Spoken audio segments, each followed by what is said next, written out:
Hello guys, this is Dark Fox Sage 2 and we are back with our new fanfic, which is What If Naruto Was Captured by the Sand Girl's Heart Part 1. And if you enjoy this fanfic, then please press the like button and please subscribe to the channel. It motivates me to upload more fanfic like these for you all. Now let's start the fanfiction. The group trudged through the forest, enjoying the camaraderie. On one hand, it was expected that they would be this way, seeing as how they had fulfilled their purpose. On the other hand, one would have expected them to be a bit more reserved, considering what they were returning from. And then, I just created a great Rasengan and then blasted him away. And then he just smirks at me. I'm like, what was up with that, huh? I mean, he gets a supercharged ball of chakra to the gut and he uses that expression. So was the fight youthful, Naruto-kun? A spandex-wearing youth yelled his question. If by youthful you mean easier than expected, then yes. I'm awesome, Datbeo. A pinkett slightly slapped her teammate in the face. Don't let it go to your head. Ah, let me have this. Even if it were just a copy of the real thing, he would still have been incredibly hard to beat. He's right. Besides, look at how Team Guy had it difficult with the knockoff Kisame. Naruto is that strong now. Arigato, Kakashi-sensei. But still, I still have nightmares fighting you, Naruto. That mode really packs a punch. Wouldn't be useful if it didn't. Naruto. Hi, Gaara. Arigato, for helping me. You have now saved me twice. You have saved me from a dark path, as well as my life. You have my gratitude, my friend. He said in his monotone. The teenager grinned. I had to do it for my best friend. Most of Shukaku's chakra is gone. He used to be a one-tailed Biju. Now he's a quarter tail. You're still a Jinchuriki. The raccoon-faced Casecage did not answer. Instead, he looked up at the sky while he walked, breaking out in a small smile. It truly takes a close death encounter to make one feel alive. It made him wonder about his past life.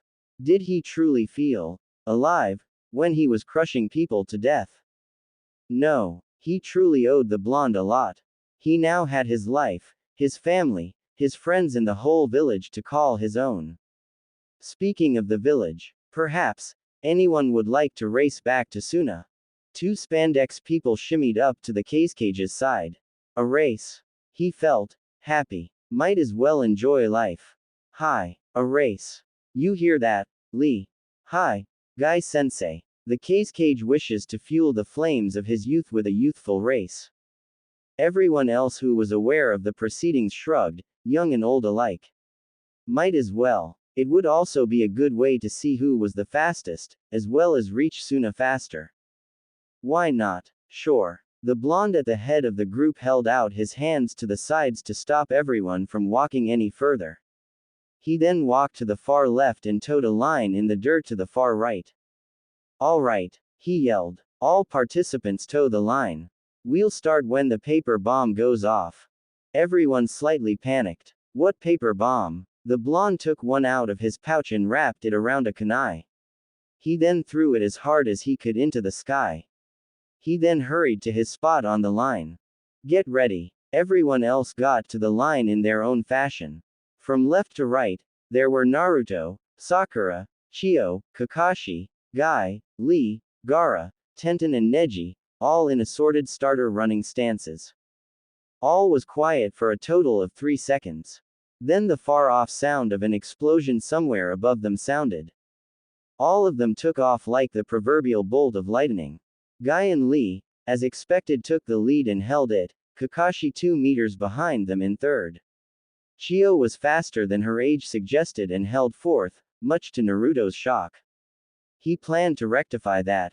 He closed his eyes for 5 seconds and reopened them, revealing a rectangular bar pupils that were amber-colored. His eyes were also bordered by orange eyeshadow. His perfected sage mode. He exerted himself more using his now Senin-enhanced legs and practically blinked out and back into reality, appearing beside Guy who was already moving at close to his top speed to stay ahead of his student who seemed to be trying his utmost. Mind you, they still had on their weights. Guy laughed, seeing Naruto beside him.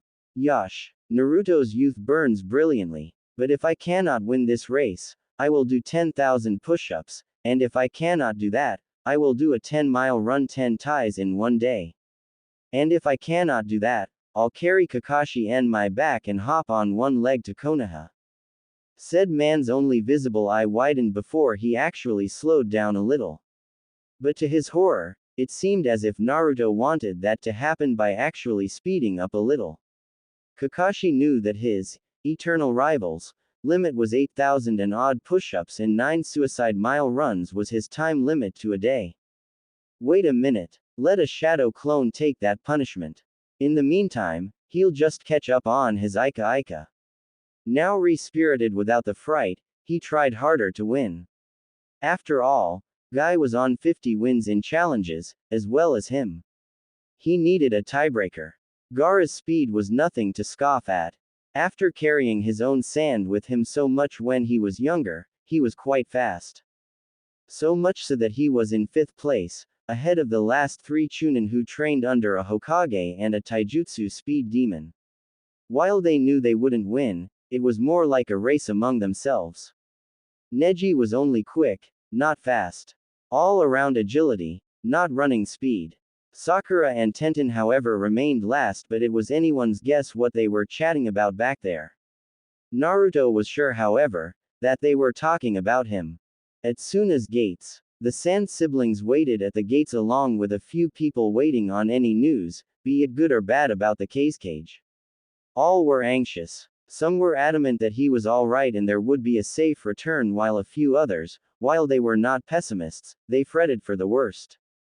Kankuro was a prime example, having seen an omen. He had discussed this with his sister Tamari but she told him off that he should have more faith. He'll be fine, Kankuro. Trust me. That's easy for you to say, Tamari Nichan. I mean, the photo was well placed on the table with fair distance from the edge. And it just falls off with the crack over Gaara. That's just not a good sign. It's not like I don't want to believe you. I want him back home too, the puppeteer stated. I agree with Kankuro, though. Atetsu said. I mean, the Akatsuki are powerful. I heard that they have 10s ranked members, including Itachi Uchiha the clan murderer and Kisame Hoshigaki of the Mist. They just took Lord Gaara, just like that. A teenage kunoichi with dark eyes clocked him in the top of his head. Why are you guys being so negative? She yelled angrily. Lord Gaara's stronger than that. He'll come back. Tamari watched the happenings with a small smile. Perhaps she should sick Matsuri on Kankuro. Maybe she'll straighten him out. Alright, all of you settle down, Baki ordered. He looked across the desert that was the land of wind where heat waves rose up off the sand. There was a slightly paved section that was a road, used by civilians and ninja alike. It held his attention now, seeing something far off in the distance with his uncovered eye. That does not look like heat waves or a mirage, Tamari. Look out there. Baki pointed out into the distance. Can you see what that is? The blonde woman stared out into the distance. Far off, she could see 9 specks. She was unsure of what they were but they seemed to be getting bigger. Are those ninja? I think it's ninja. Matsuri grew excited. I bet that it's Lord Gaara coming. Maybe. Tamari agreed. They continued to watch. With the racers. Alright. The gates are in sight. Everything goes, people. Naruto yelled excitedly. It's a free for all. And then Bedlam reigned supreme. Sakura jumped up into the air and did a ground pound with her fist, showing off her newfound chakra-enhanced strength she learned under Tsunade.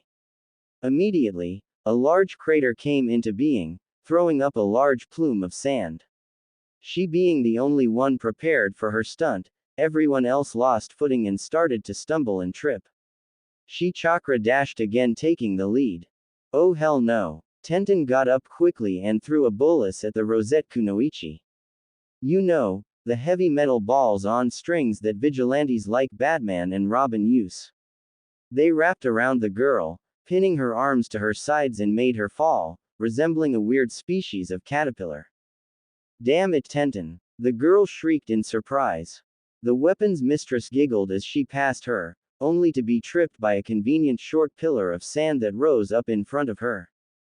Wah! Gaara, said Cage chuckled as he bounded forward again, now in fourth. Chio used a chakra string on Kakashi's left leg to pull him to interrupt his running poise and made him fall harshly to the ground at the sudden stop. The old woman laughed out loud, but the man immediately transformed into Lee, revealing the lad crying anime tears for being used as a replacement in a substitution. Kakashi chuckled, now close to Guy because of Lee's closeness in place before. His chuckle abruptly ended when he saw a wall of sand appear in front of him. Using his sharpened reflexes, however, he darted around it and I smiled at Gaara. He however failed to notice that by turning around, Neji passed him, now directly behind Naruto. Said blonde was having the time of his life, testing out Sage Mode's natural speed against that of one of the fastest men he knew. So he naturally was unaware of what Neji intended to do. 8 trigrams. Empty palm.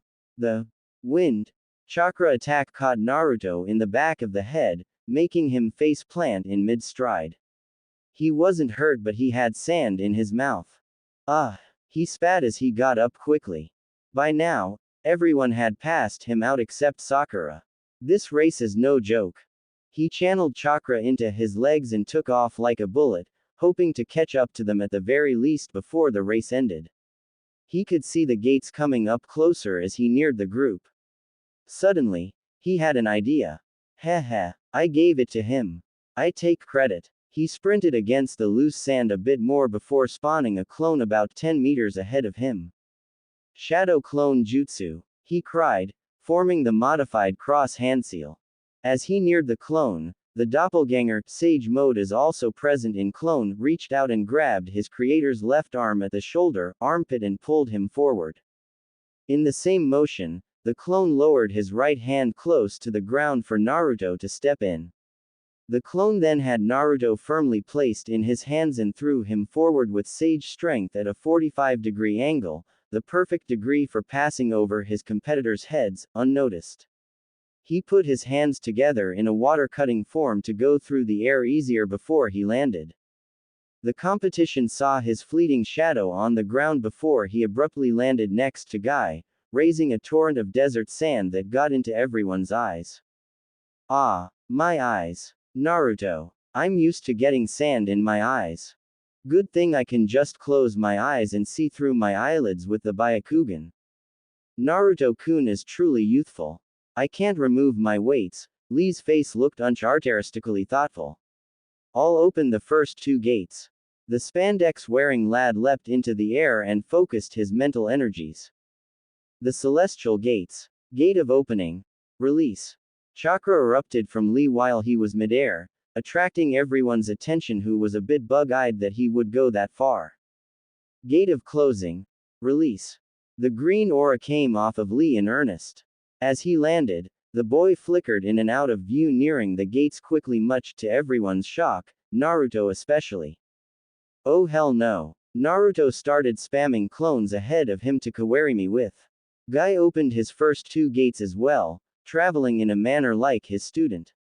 Kakashi started using shunshins to body flicker closer and closer to the gates.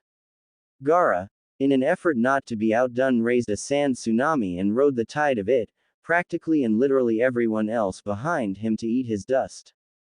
The first 5, Lee, Guy, Naruto, Kakashi and Gaara, held the race in a perfect tie. It would need an excellent trump card for one to win. And, the Cage cheated. Again. The darned wind shadow raised a very large and thick wall of sand with perfect manipulation 30 meters ahead of them.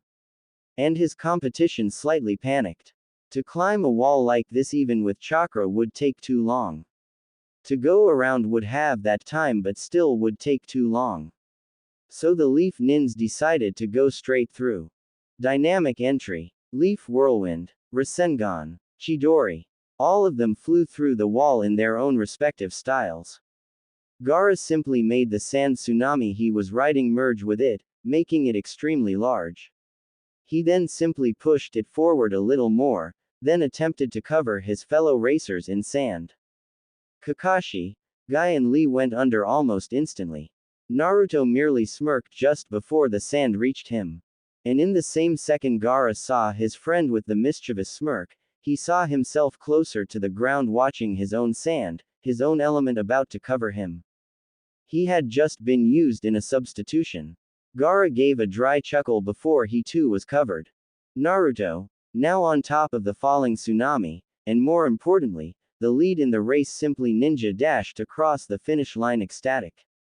He was so much so, that he failed to see his welcomers, who just saw him bury their leader under his own element. 10 minutes later, Naruto watched the other participants run through the gates.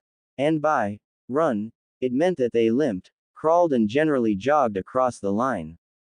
He felt another tap on his head and yawned. Are you going to quit anytime soon? I said that my durability's through the roof. Matsuri withdrew her hand quickly with a slight scowl. You have to get out of that mode sometime. And when you do, you're gonna pay for what you did to the Lord Cage. The blonde slowly blinked his toad-like eyes. You saw Gaara about to cover me in a tidal wave of sand. I kawari me with him and he gets caught in his own technique. It's sand, his element for Kami's sake. Besides, we were just playing around. She tried to punch him in the head again but failed miserably because of the Sage Mode's prowess. You are to call him Lord Cage. Gaara came out of a sand shunshin next to the two, startling Matsuri. He's right. Besides, it doesn't make me much of a cage to get replaced into my own attack. Lord Gaara. Matsuri straight away left Naruto to go in front of the cage before bowing at the waist. We knew you would return. Naruto rolled his eyes. Glad you finally made it. So does this mean I'm the fastest, friend? Matsuri was confused. You're faster than me, but not the fastest, my friend. You still have a long way to go before you achieve that title. Gaara acknowledged before he turned to his pupil. Naruto-san is my first and oldest friend, Matsuri. I trust that you welcomed him as you would an important guest. Gaara asked, slightly narrowing his gaze at the girl. The brunette started to stumble in her speech. She sure did. Naruto exclaimed with a smile. I was welcomed warmly. Perhaps we should all go inside, nay. That's fine. Let me change first into something more suitable. The raccoon-eyed Cage stated before exiting in another sand body flicker. The two walked off towards the cage tower. Along the way they made a little small talk. More like the kunoichi of the pair asked a question that begged to be answered. Why did you lie for me? Matsuri blurted out. Lie? Oh, you mean about when Gaara asked about, the Uzumaki made a circular hand gesture, it's the, spit it out, say it, gesture that indicted for her to finish his sentence. Which she did. Your reception. Well, he didn't need to know that you and the other sand nin near outright attacked me when I came, going on about, burying the cage, he said, quoting a Tetsu. It did seem that way. You assumed. That's your mistake. Even though Tamari and Kankuro vouched for me, you still tried to hit me upside the head with chakra-enhanced blows. It would look bad if I didn't defend Cage Gaara. The girl defended herself. Well, it didn't work anyway. They felt like you were tapping my head anyway. His toad-like eyes now turned back into their original cerulean state. Sage Mode's time ran out. Matsuri saw the change in his eyes and fought to keep down a rising blush. Wow, look at those eyes. Whoa, what am I saying? Wait a minute, are you calling me weak?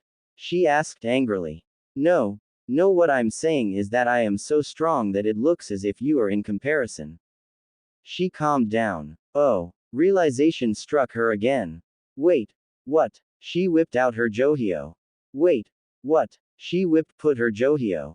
Naruto's eyes widened as soon as he saw the weapon. Almost immediately, she had hurled the spear end at him, aiming for his chest. He quickly let his hidden kunai fall out of his sleeve and he deflected it to the right. Not to be outdone, she pulled on the rope towards her own body and jerked it to her right, sending to him once more. To his growing horror, It seemed as if it was heading for a meeting with his eye. He inhaled deeply and flipped the kunai in his palm and caught the dart in the ring of the kunai, just 3 inches from his eye. He exhaled now, grabbing the rope and pulled on it sharply. The girl, not expecting the motion, was pulled off her feet. She was going to face plant on the ground when he suddenly reappeared at her side and caught her in the crook of his arm across her front shoulder level. He was avoiding catching her at the breasts. Not letting the chance to hurt him while his guard was down, she elbowed him in the nose. To her surprise, he poofed away into smoke, indicating that he was a shadow clone. And she was falling again because she had never righted herself. She put both her palms in front of her to stop herself from fully falling, being on hands and knees. She got back to her feet and looked around for him, but he could not be found. Hey, up here. She followed the voice and saw him sitting on a nearby building, legs dangling over the edge. You broke my nose. Well, you would have if you were fighting me instead of a shadow clone the whole time. The memory I got doesn't lie. She growled and gathered the rope of her johio again. Naruto raised an eyebrow when he observed the action. The kunoichi threw the dart again at her top throwing speed. She almost felt elation when she saw he wasn't making an effort to dodge. Suddenly, the dart stopped a foot before it reached him and she noticed an arm holding onto the rope from next to her. She turned around to see Naruto holding onto the rope. Her eyes widened as she regarded him, her eyes flickered to both of them in surprise. Who? When? If you're done fighting my clones, the one next to her said. The one on the roof poofed away. We should be making our way to the cage's tower. Besides, you're scaring the passers-by. She looked around at the people staring and had the decency to slightly hang her head embarrassedly, not noticing them in the first place. The Uzumaki pulled on her arm lightly. Come on, let's go. He looked around at the assorted Suna villagers. Don't you people have somewhere to be? They all hurried away in different directions, pretending as if they were never there in the first place. The blonde merely shrugged before slightly tugging on Matsuri's arm. Come on, Matsuri, use your legs. She started walking properly under her own accord beside him, a bit meekly. When did you create the clones? She had to know. She had never seen someone use clones even half as well as this individual. He frowned as he looked ahead. I created the first clone when you looked down at your belt to take out your johio. That was when I went to find a place to take a leak. The second clone was what I created after I finished that. He spoke up just as I was washing my hands with a small sweetened technique created from pure chakra. I finished and came just in time to see you about to dispatch the second one. You mean the whole time you were just, she trailed off. I couldn't wait till I found a bathroom. She couldn't believe it. While she certainly wasn't going all out, Naruto was strong enough to just send clones to keep her occupied while he, watered a cactus. Am I that weak, insignificant? She muttered, remembering her days in the academy when she was constantly teased about being weak. He turned around sharply as he heard her. Don't you dare think that for a second. I was only stalling and I was hoping that you wouldn't notice me leave. I would have substituted back later and no would have ever known. Frankly, you are strong and don't beat yourself up. Besides, I was training with Jiraiya of the Sannin. I learned a lot under his tutelage, so it's no surprise that I know a thing or two. Do you think you're weak? Hi, she mumbled weakly. So if someone loses, they're weak. Is that what you're saying?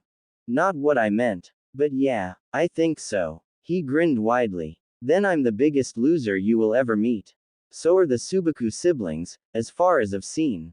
Not Lord Gaara, Tamari Taiko or Kankuro-sama. Hi, I mean what I said. I'm going to tell you plain and simple. I lost things all the time. Many times, I won things by pure luck. If not for that, I would have died. By the way, do you know why the Akatsuki took Gaara in the first place? Matsuri nodded. Shukaku. Alright. The Akatsuki took Gaara. He lost to them. Do you think he's weak? Of course not. Gaara lost to me in simple thing as a footrace. I even substituted him into his own attack. Is he weak? The girl was indignant. No. But you had Sage Mode for extra power. You wouldn't have beaten him without it. Do you know how Gaara and I came to be friends? No. It was during the Chunin exams. At the time, he was nothing more than a killing machine. He transformed into a tailed state when I was trying to stop him from killing my teammates. Soon, it escalated into him relinquishing his control and will to the Aikibi who threatened to destroy the village. There he was, the Aikibi at full-tailed beast size. Would have made short work of the village. And you know what? What? She questioned, now intrigued.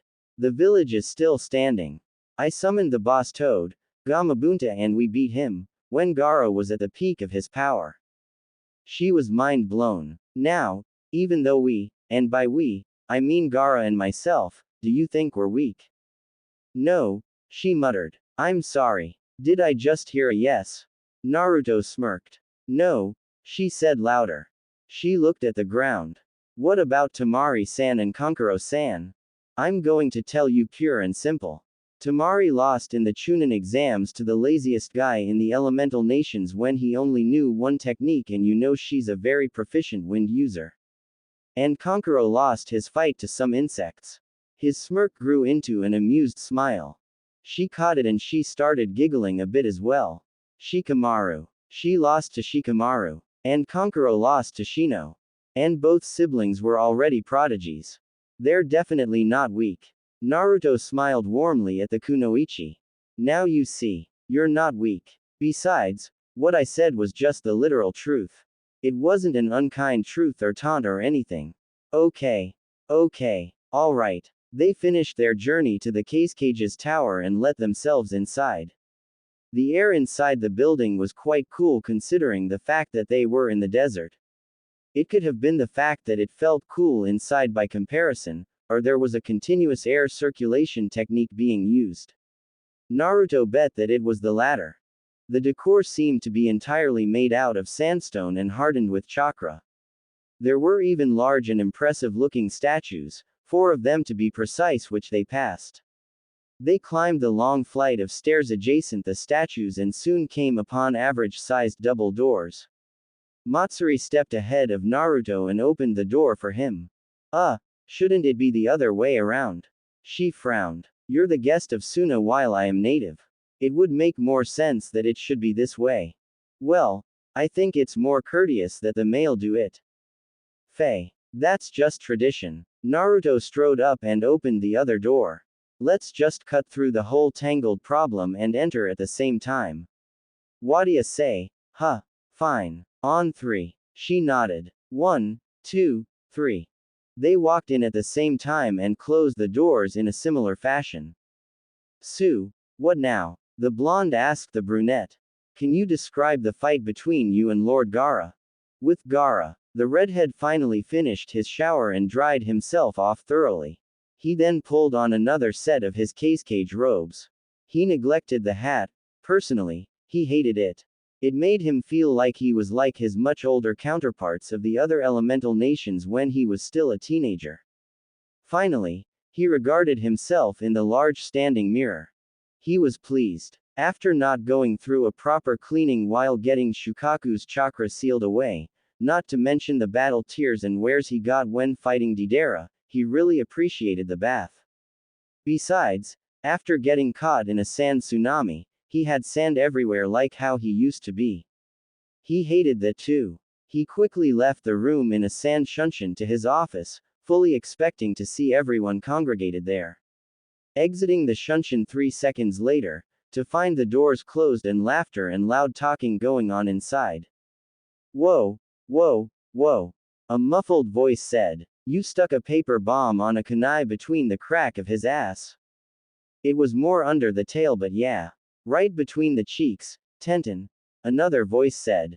I taught him that move. No you didn't, Kakashi-sensei. In fact, you used the jutsu on me, even. Naruto-san, I don't think you should be shouting that. Leave me alone, Neji. It was already humiliating at the time. I mean, he just pokes me in the ass with the tiger handseal. My unyouthful rival, how could you use that technique on a genin? You say something, guy. Gaara, having enough, opened the doors and walked inside the room. Everyone fell silent and he could see all who went on his retrieval mission as well as his siblings and Baki. Most were seated except for Lee and Guy. Kakashi sat on Matsuri's armrest while everyone else sat in the chairs in their own ways, most were slouching. As soon as they saw the cage they all straightened. Kakashi got off the armrest and stood, but Naruto remained casual. Come on, Naruto, at least stand in the presence of the cage. Tenten said. Her facade broke before she started giggling. Quote. They all looked at her before their emotions broke and all started chuckling in their own fashions. Gaara sighed. He knew what they were talking about. So he decided to use Naruto's words. It was already humiliating enough at the time. They were all laughing before he decided to kill the mood. You all seem happy about the fact that you had to send a genin to stop a tailed beast from destroying all you hold near and dear, what with no sealing masters around.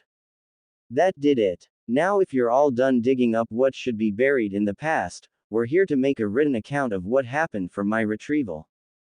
Naruto coughed as his face grew serious. Right. So, who's going first? I think Kakashi-sensei should go first, starting after we left Suna. Sakura said. Kakashi shrugged before he scratched the back of his head sheepishly. Well, okay. Are you going to get everything, Baki-san?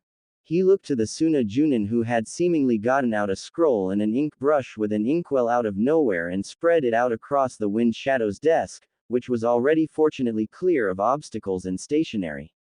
Hi, I'm quick with a brush. You may speak at a normal speed.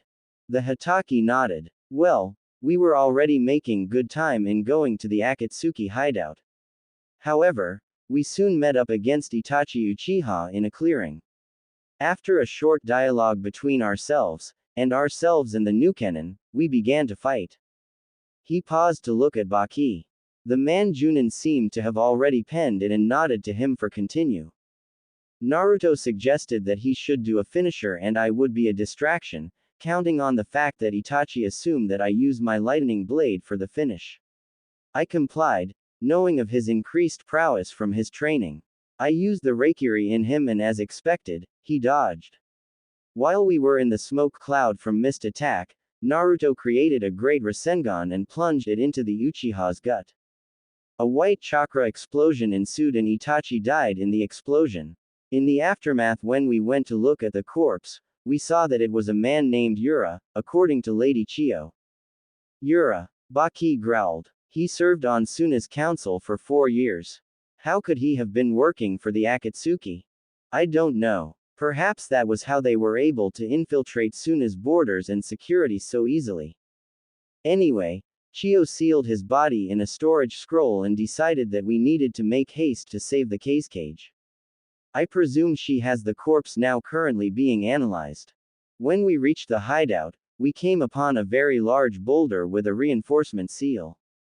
Naruto activated his Sage mode to sense for the sealing switches around the area and sent clones to remove them all at once.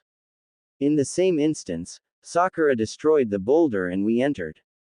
We had interrupted their extraction process and in the same instance, Naruto, who was still in Sage mode, created a giant Rasengan and Shunshin next to the statue the Aikibi was being sealed into and blasted it. The Rasengan caught it in the chin and the mouth closed up, stopping the process. Naruto was sitting in a chair, fist pumped. Yeah. Kakashi gave a small eye smile and continued. There were images of other members there who were aiding the sealing, but they quickly vanished when the statue was attacked. Deidara and Sasori were there, however, and instantly, everyone was fighting everyone. And to be clear, this was all going on inside the statue room. Naruto and I took on Deidara the Mad Bomber and Lady Chiyo and Sakura took on Sasori of the Red Sands.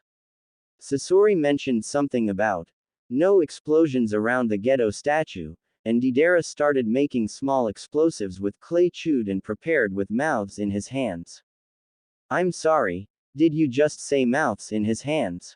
Baki asked, confused. Hi. Mouths in his hands. Baki shook his head slowly and continued to write. Matsuri only looked at her own hands and looked as if she wanted to throw up. He made explosives about the potency of B rank to a rank explosive tags, and his clay bombs took on the forms of animals and they pursued us in like fashion, such as snakes slithering or birds flying. Naruto, who was still using Sage mode, used his enhanced speed to dodge while I was using my Sharingan to predict where the explosives would intercept me and avoid them.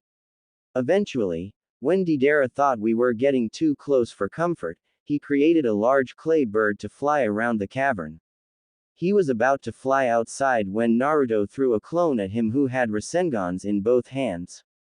Rasengan barrage. Naruto corrected. Anyway, it took down the bird and Deidara fell. And I landed a fatal hit by punching him with Senjutsu force, shattering all of his ribs. Naruto, do you mind? Heh. Continue Kakashi-sensei.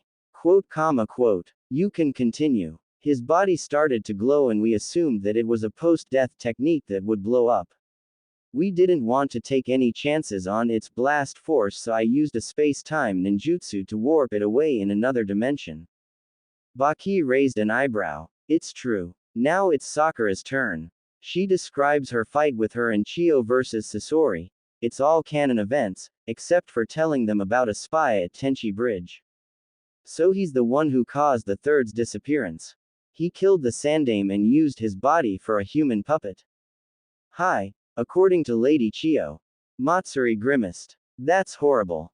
Everyone nodded in agreement. So did you get everything, Baki-san? Kakashi asked. Hi. So what does this mean for us, Kazekage-sama? It means that the Red Dawn is rising. We all need to train at least twice as hard to prepare for the coming storm.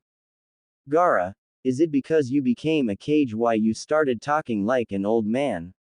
Naruto asked, half in jest.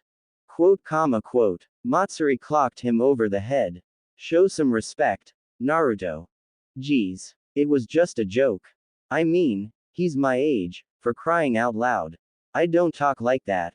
Everyone else had to agree. You're right. And that's why Kazekage Gaara has more charisma. Matsuri said to him, deflating the blonde's ego. Gaara just closed his eyes. Let us all take a break. Some of you hadn't gotten cleaned up yet. Baki will escort you to a hotel near the Kazekage mansion. The Golden Luxury. Baki stated. The Golden Luxury. Please care for yourselves and return for supper in the mansion at 7 p.m. Everyone sighed and left the room one by one. Some walked out, some shun-shinned. Gaara left last, locking the empty room behind him. He walked at a moderate pace with his fellow ninja from the Leaf and soon arrived at their hotel. Matsuri had been kind enough to escort them to the Golden Luxury and none of them were complaining. The faster they arrived, the quicker they could wash up. Most of them stunk Guy, some of them wanted to spoil themselves Tenten, Sakura, and yet there were others who were neat freaks. Neji, Kakashi. Naruto did not care too much at present if he showered or not. He wasn't one who enjoyed filth, but he had gone through disgusting situations, especially during Sage training. He had to be able to retain his focus while sitting in a toad's salivating mouth, for instance. The stuff lingered on clothes and he had no soap at Mount Myoboku to clean it. Just a half-assed rinse and he was stuck with the horrible stench for a month. They gazed up at the expansive hotel, only rivaled by the Kazecage's mansion. It was also made with sandstone, but other elements were used. There were even marble pillars, probably crafted and shipped all the way from Iwagakure. Alright, let's go inside. The Suna Kunoichi instructed the Leaf Nin. She led the way up the steps and to the front desk. Once she met the receptionist, she quickly explained the situation. She then gave the woman the Gaara's seal with his instructions that everything was to be complimentary. Well. Gaara ni sure knows how to treat guests, huh? Naruto elbowed his Pinkett teammate. Yeah, he sure does. Even though when we were kids he nearly crushed me to death. She whispered back the last, so only he would hear. Ah, you gotta let go of the past, Sakura-chan. If it makes you feel any better, he nearly crushed me too. He said aloud, cluing everyone in on what they were talking about. Sakura sweat dropped. Didn't you learn any tact over the 3 years? Sure. But I'm always gonna speak my mind. He grinned, making her groan. She rolled her eyes as she strode forward to claim her room key. Matsuri took it from the receptionist and handed it to the medic Kunoichi, who took it gratefully. Great. A shower's at the top of my needs list right now. Who am I sharing it with? You and Tenten-san. Then it's Kakashi-san with Guy, Lee, Neji-san and Naruto. The brunette answered, handing 2 more keys, one to the Hitaki and the other to the stoic Hyuga. That's fine. Good setup. Although I have to put up with 2 of the most hyperactive members of my generation. I'm not like that anymore, Neji. You only need to be worried about Lee-san. It's youth, not hyperaction, Neji. Neji just started walking away. He had had a long day fighting some fish-faced freak with black beady eyes, and frankly, he was tired of his team members' rants about youth. Naruto shrugged and followed him, leaving everyone else to their assorted talks, mainly that of which Kakashi wanting a trade with his placement with Guy. 2 hours later, the Uzumaki left the bathroom, now in a casual kimono provided by the hotel. He stepped back into his room and saw Neji reading a book, turned away from his teammate who was currently doing push-ups. If the aura surrounding Neji was a suggestion of his mood, he was about to blow up in frustration. Say, Rock, why don't you go take a bath, huh?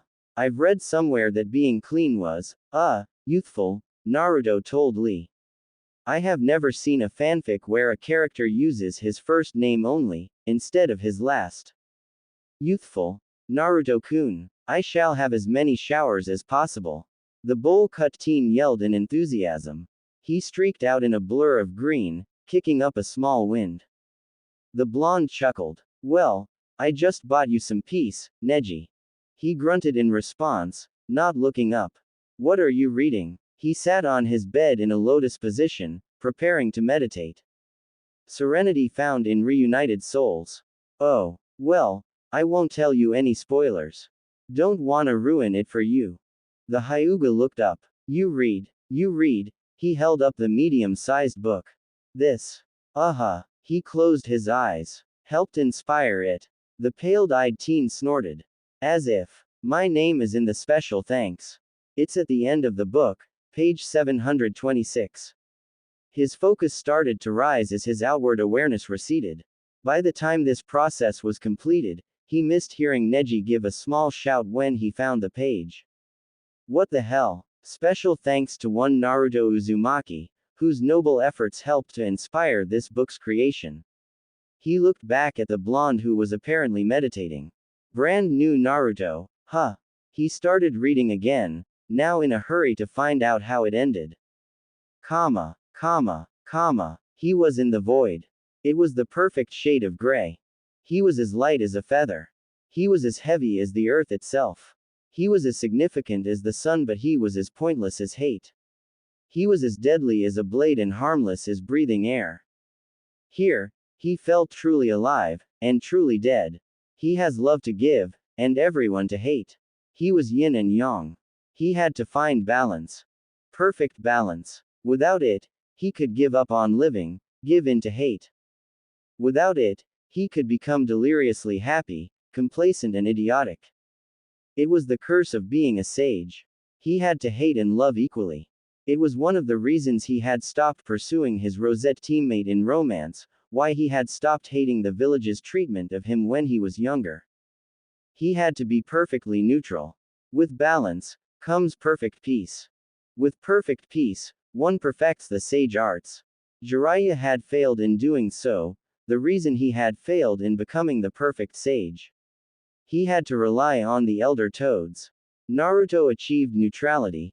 This was why he had mastered sage mode, even more than his mentor. It was even more phenomenal given the fact when he had a mass of hate in a seal on his stomach. He was a sage. Hey, wake up, Naruto. It's time for supper with Lord Casecage.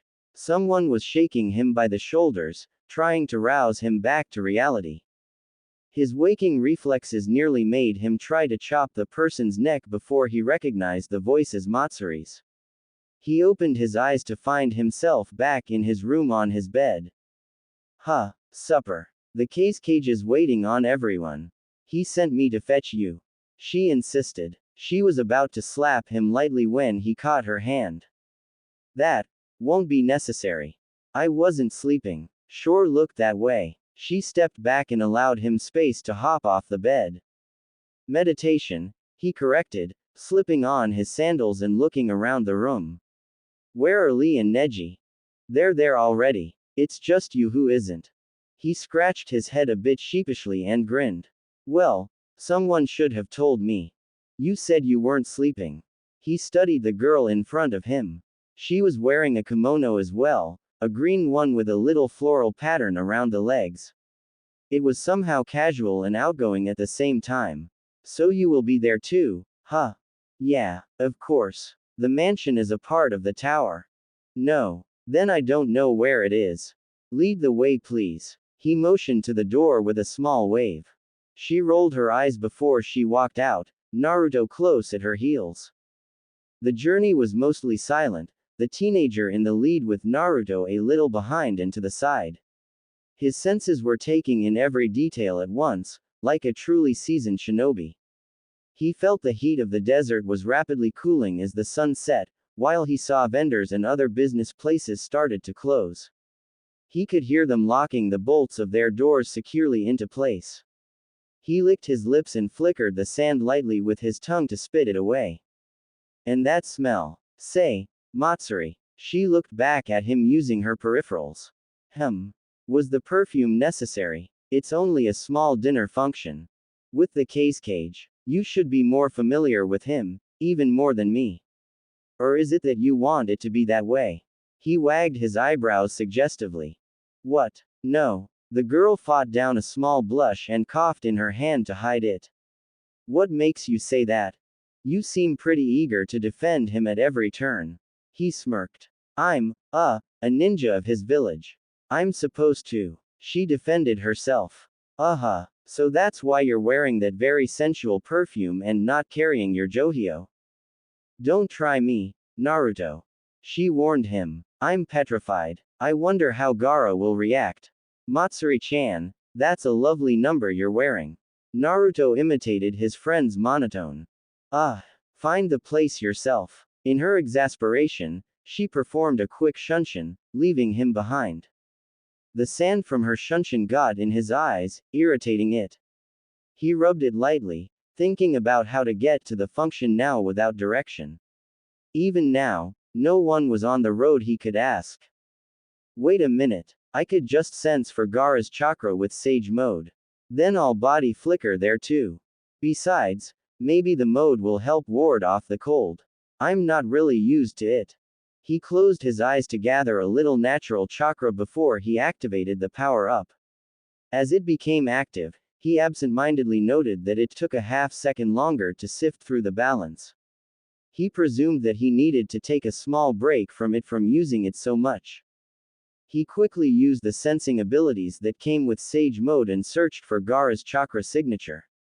Finding it close to the signatures of his friends and comrades, he quickly body flickered away in a puff of smoke. 2 seconds later, his surroundings changed to that of a large dining room with everyone sitting at a long rectangular table with Gaara at the head of it. His friends sat on either side, but that wasn't what grabbed his attention. He noticed that Matsuri had taken the seat closest to Gaara, one that was to his direct left. He guessed that it was because of the bond they shared. A bond, he didn't knew what it was of. He planned to find out soon. Normally, his old braggart self would have tried to claim a seat close to the head of the table, but he only remained brash with his friends when the mood was cheerful. Now, it was about being respectful, whether he was best friends with the cage or not. He took his seat at the foot of the table. No sooner had he did, Sakura stood up. Well, now that he's finally here, we can eat. I'll grace it, if no one. Actually, I'll grace it, Sakura. Gaara stood up, revealing that he had donned a casual red cage robe for the dinner. If you don't mind. Of course not. She sat back down and everyone waited expectantly. Arigato Kami, for providing this food, and for granting the ability to the cooks who prepared it. I also thank thee for giving me another chance at life, so I may partake of this meal with those I care for. He sat back down and that served as a general signal for everyone to start digging into the buffet spread fit for a cage. It wasn't every day they got to eat a meal as fantastic as this. As soon as everyone had what they wanted on their plate, they all in one accord looked to Kakashi, who had piled his plate the highest. The man noticed the stares when he looked up. What? Nothing. They all replied in one accord and looked down again, keeping an eye on the masked man. Oh boy, everything looks good. He was about to pull down his mask with an index finger when all the lights turned off suddenly. Whoa, what the hell? Naruto yelled, instinctively channeling chakra in his eyes so he could see well in the dark. I wanna see. Sakura shouted. In that instant, the sound of glass breaking was heard. Then for the next 10 seconds, the sound of someone stuffing their face with food was heard, then an audible gulp, and finally, a belch that reverberated around the dining room. The lights came back on to reveal Kakashi with his mask back over his face and a clean plate. Something on my face. Yes. Tenten shouted. Your mask. Did you do something to the lights so we couldn't see your face? This is awkward. I have no idea what you're talking about. Anyway, Yane. Hataki shunshin back to the hotel in a puff of smoke, leaving the table in silence. Quote. Well, Naruto clapped his hands in finality. That's that. Maybe next time everyone. By the way, who broke their cup? Neji did. Lee said smugly, which was very unbecoming of him. He couldn't see in the dark. Said Hyuga coughed in his hand while blushing before shunshining back to the hotel to avoid the embarrassment. The rest of the Leaf Ninja just sweat dropped at the actions. The Uzumaki simply took up his plate and went to Neji's place, which was next to Matsuri's seat, on her right. He had spotted some noodles up the sand Nin was and he was going to damn well partake of it. He spawned a clone to pick up the glass midway to the seat. Excuse me. Pardon. He sat down in the chair and pushed over Neji's food out of the way before putting a dish cover on it. No one else though it unusual for him to move to the noodles, they all remembered his obsession over ramen so it was no surprise. He helped himself to some of the noodles before he reached for a little of the pork to go with it. With that done, he took some of the raw vegetables to border the meat before he started to eat, along with his fellow diners. Half an hour later, when Gaara had seen everyone finished with their meal, clapped his hands sharply. Two servants' aides who had waited at the door retreated to the kitchen and returned, each with a large platter complete with covers. They placed both on the table and revealed the contents under the silver covers. One was a sponge cake with white icing and red cherry flavored drops circling the top, while the other was a chocolate wine cake, laced with potent sake to increase the alcohol content. So much so, the cake stunk of it. Smells good. That's 2 out of 5 stars already, Gaara ni. Naruto quipped. He reached for the cake cutter and removed a sizable portion of the wine cake and set it carefully on his plate, making a show of dexterity, given his seating distance from said cake. Gaara made a similar feat from his place as well, taking a size that rivaled Naruto's for himself. I enjoy this cake's recipe in particular, Naruto ni. And I'm entertaining other guests. I think I'll stay away from the wine cake. Sakura said as a whiff of it passed her. I've seen what it does to my mentor. She and Tenten both cut slices off the sponge cake. Tenten's was moderate and Sakura's was small. Guy decided to leave, not wishing to have any of the cake. As he got up, he saw Lee about to bring a piece of wine cake to his mouth. Kami. Lee. No. Tenten's eyes widened. Oh she. In a blink, Naruto was beside Lee, his hand between Lee's fork and his mouth, blocking the morsel of sake-infused cake. Can someone tell me why no one wants Lee to have his slice of cake? the Uzumaki asked, looking around at the others. No one answered. They were dumbstruck. Except for Gaara, of course. He never showed real emotion. Hello. Naruto shrugged before he removed the slice of the ninja's cake from his possession and put it back on the cake platter. He then cut a slice off the harmless cake and put it on Lee's plate instead. Then he calmly walked back to his own seat and started to eat his cake, the silence beginning to disturb him. Gaara gave off a vibe that usually accompanied a shrug. They seem to be shocked at your speed. He started eating his own slice of cake. Although I too wonder why they didn't want Lee to eat the wine cake. Beats me. It was Guy that came to first. Naruto. That speed is so youthful. Would you be interested in learning the Goken Taijutsu? Oh, I would, rather not Guy-san. I'm already trying to polish my own. Which is? Naruto smirked a little. I'm not at liberty to say. The less who know, the better. Of course. How hip and cool. The man practically yelled before he calmed visibly. But pertaining to the earlier matter, it's just that my pupil Lee cannot ingest any forms of alcohol, be it weak or strong. If he did, he would become hopelessly drunk and try to fight everything he sees. And since he's a talented strong fist user, he would destroy everything he sees. Naruto reasoned, figuring out the problem. I see. I guess thanks are in order for warning us. I was about to intervene myself. The spandexed man gave a thumbs up and a glinting smile before he body flickered home.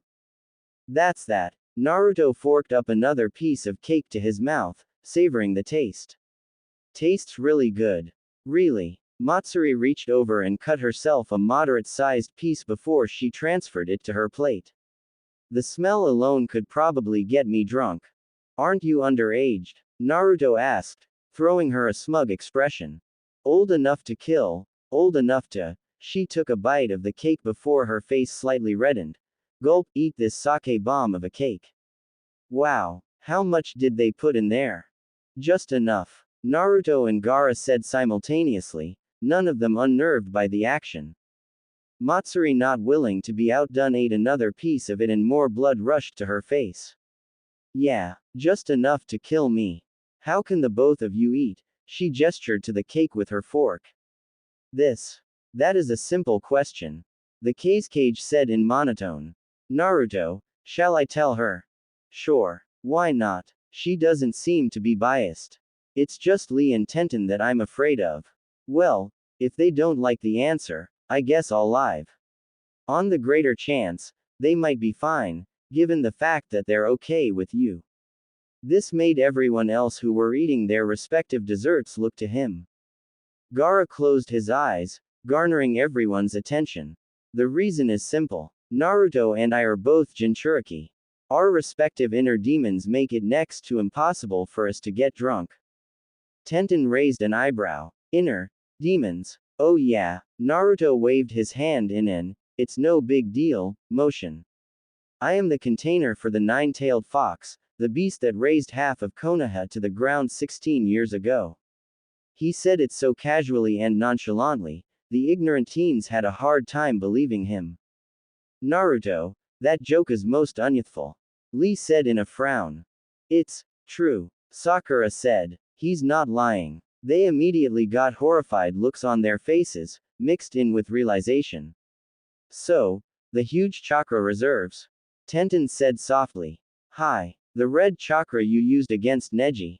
Lee said the question in an uncharacteristic low tone. Hi. The giant toad transformed into a fox. Hi. He started eating his cake again along with Gaara. Sasuke using Chidori on you twice and you survived. He nodded, mouth full of cake.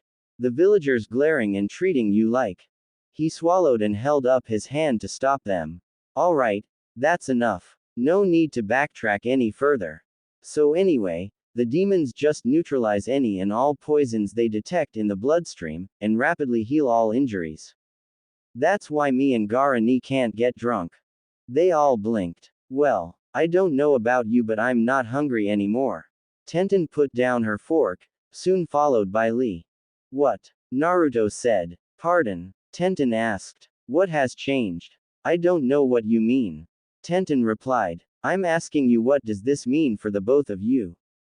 Does this mean that I have a plague? A sign that says, unclean? No. Lee answered. Meh. Matsuri went on to attempt another try at her slice of cake. Nothing's changed for me, I guess. Explains the close relationship between you and Gara-sama at the very least.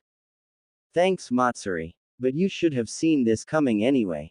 Naruto said, half joking, half serious. Whatever. You're behaving like this isn't a big deal, Naruto. Tenten cried. No, it's not a big deal. Well, besides the fact I've grown up an outcast, regularly mistreated and underfed, sabotaged by the academy, yet betrayed by Sasuke, who I thought of like a best friend, a brother even, getting targeted by the Akatsuki, nothing has really changed. He finished his cake and cut 2 more slices of the sponge cake and wrapped them both in napkins. Gaara eyed the action and gave a questioning look. For Kakashi-sensei and Neji-san. Gaara nodded and Naruto immediately shunshined home in a swirl of leaves. He came out of his shunshin in front of the hotel where he was spending the night. He quickly ran to the door and checked it with his free hand. It was unlocked, so he went inside and shut it behind him. As soon as he did, he noticed a sign on the inside that said the doors were locked at midnight.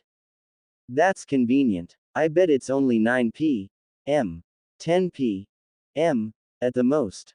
He transferred one of the cake slices to his right hand, having them both separate and making walking less cumbersome.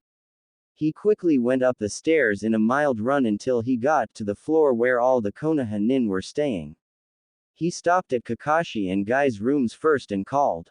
Oi, Kakashi-sensei. Naruto. Come in. Doors unlocked. Naruto retransferred the second slice to the first hand and turned the knob with his free left hand. When he walked in, he saw Guy and his sensei playing tic-tac-toe.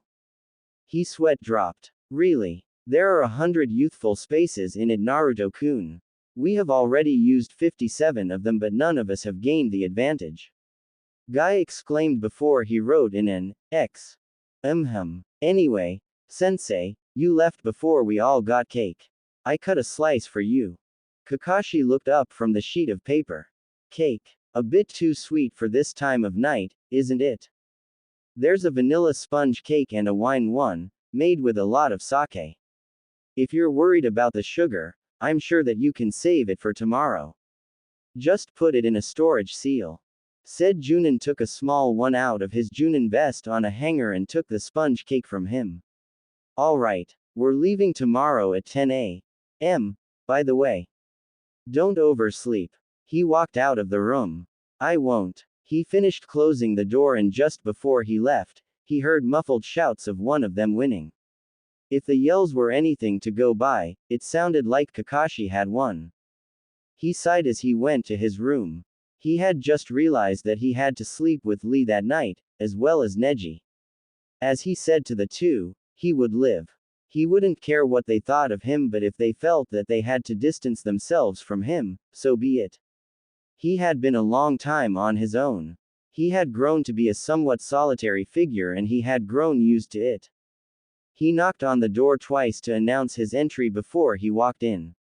He saw Neji lying on his back in his bed reading the same book from earlier. Naruto smiled a little when he saw it. Enjoying the book, huh? The plot is very engaging. How was your meal? Delicious. Say, I brought this slice of cake for you. Cake. I don't have much of a sweet tooth. Do you drink alcohol? Naruto went and sat on his bed. Yeah. No. I believe that it only carries ill effects with no gain. Why should I partake of such a beverage? I brought back a slice of cake for you. Problem is, a lot of sake was used in the mix. Although I'm famished. No thank you. Hungry? Huh. Naruto quickly pulsed his chakra lightly, revealing 6 seals drawn on the underside of his arm. He sealed the cake in the first one closest to the crook where his biceps were and unsealed something from the second one. Ration bar. I'm not that hungry. Although it begs the question, why do you have storage seals on your person, especially for food? Only the first 2 are for food. Only the first 2. He sealed back the ration bar. So what is it that you want then? Probably nothing I want, I assume. Naruto crossed his arms. I have a lot. Try me. A medium-sized bowl of perfectly steamed white rice bordered on all sides with tomato sauce. Thin strips of white meat chicken cooked until tender with scallion, thyme, leeks and garlic, with a sprig or two of parsley for presentation. Neji gave a small smirk, knowing that the specific meal was most likely unavailable. That's very specific, Neji. Unfortunately, he unsealed a bowl with said meal from the first seal, making the Hyuga's eyes widen. I carry 2,000 different foods and meals, 1,000 for each seal. He handed it to Neji, who took it gratefully, who still couldn't believe it. Is it fresh? I'm unsure about how meals react inside seals. Not that I'm not thankful. Seals are timeless. No time passes inside a seal. If you paid more attention, you would realize that the food is still warm. Neji saw steam rising from his food. Indeed it is. He started eating with 2 chopsticks he found taped underneath the bowl while Naruto began writing a note in small notepad he retrieved from his third seal.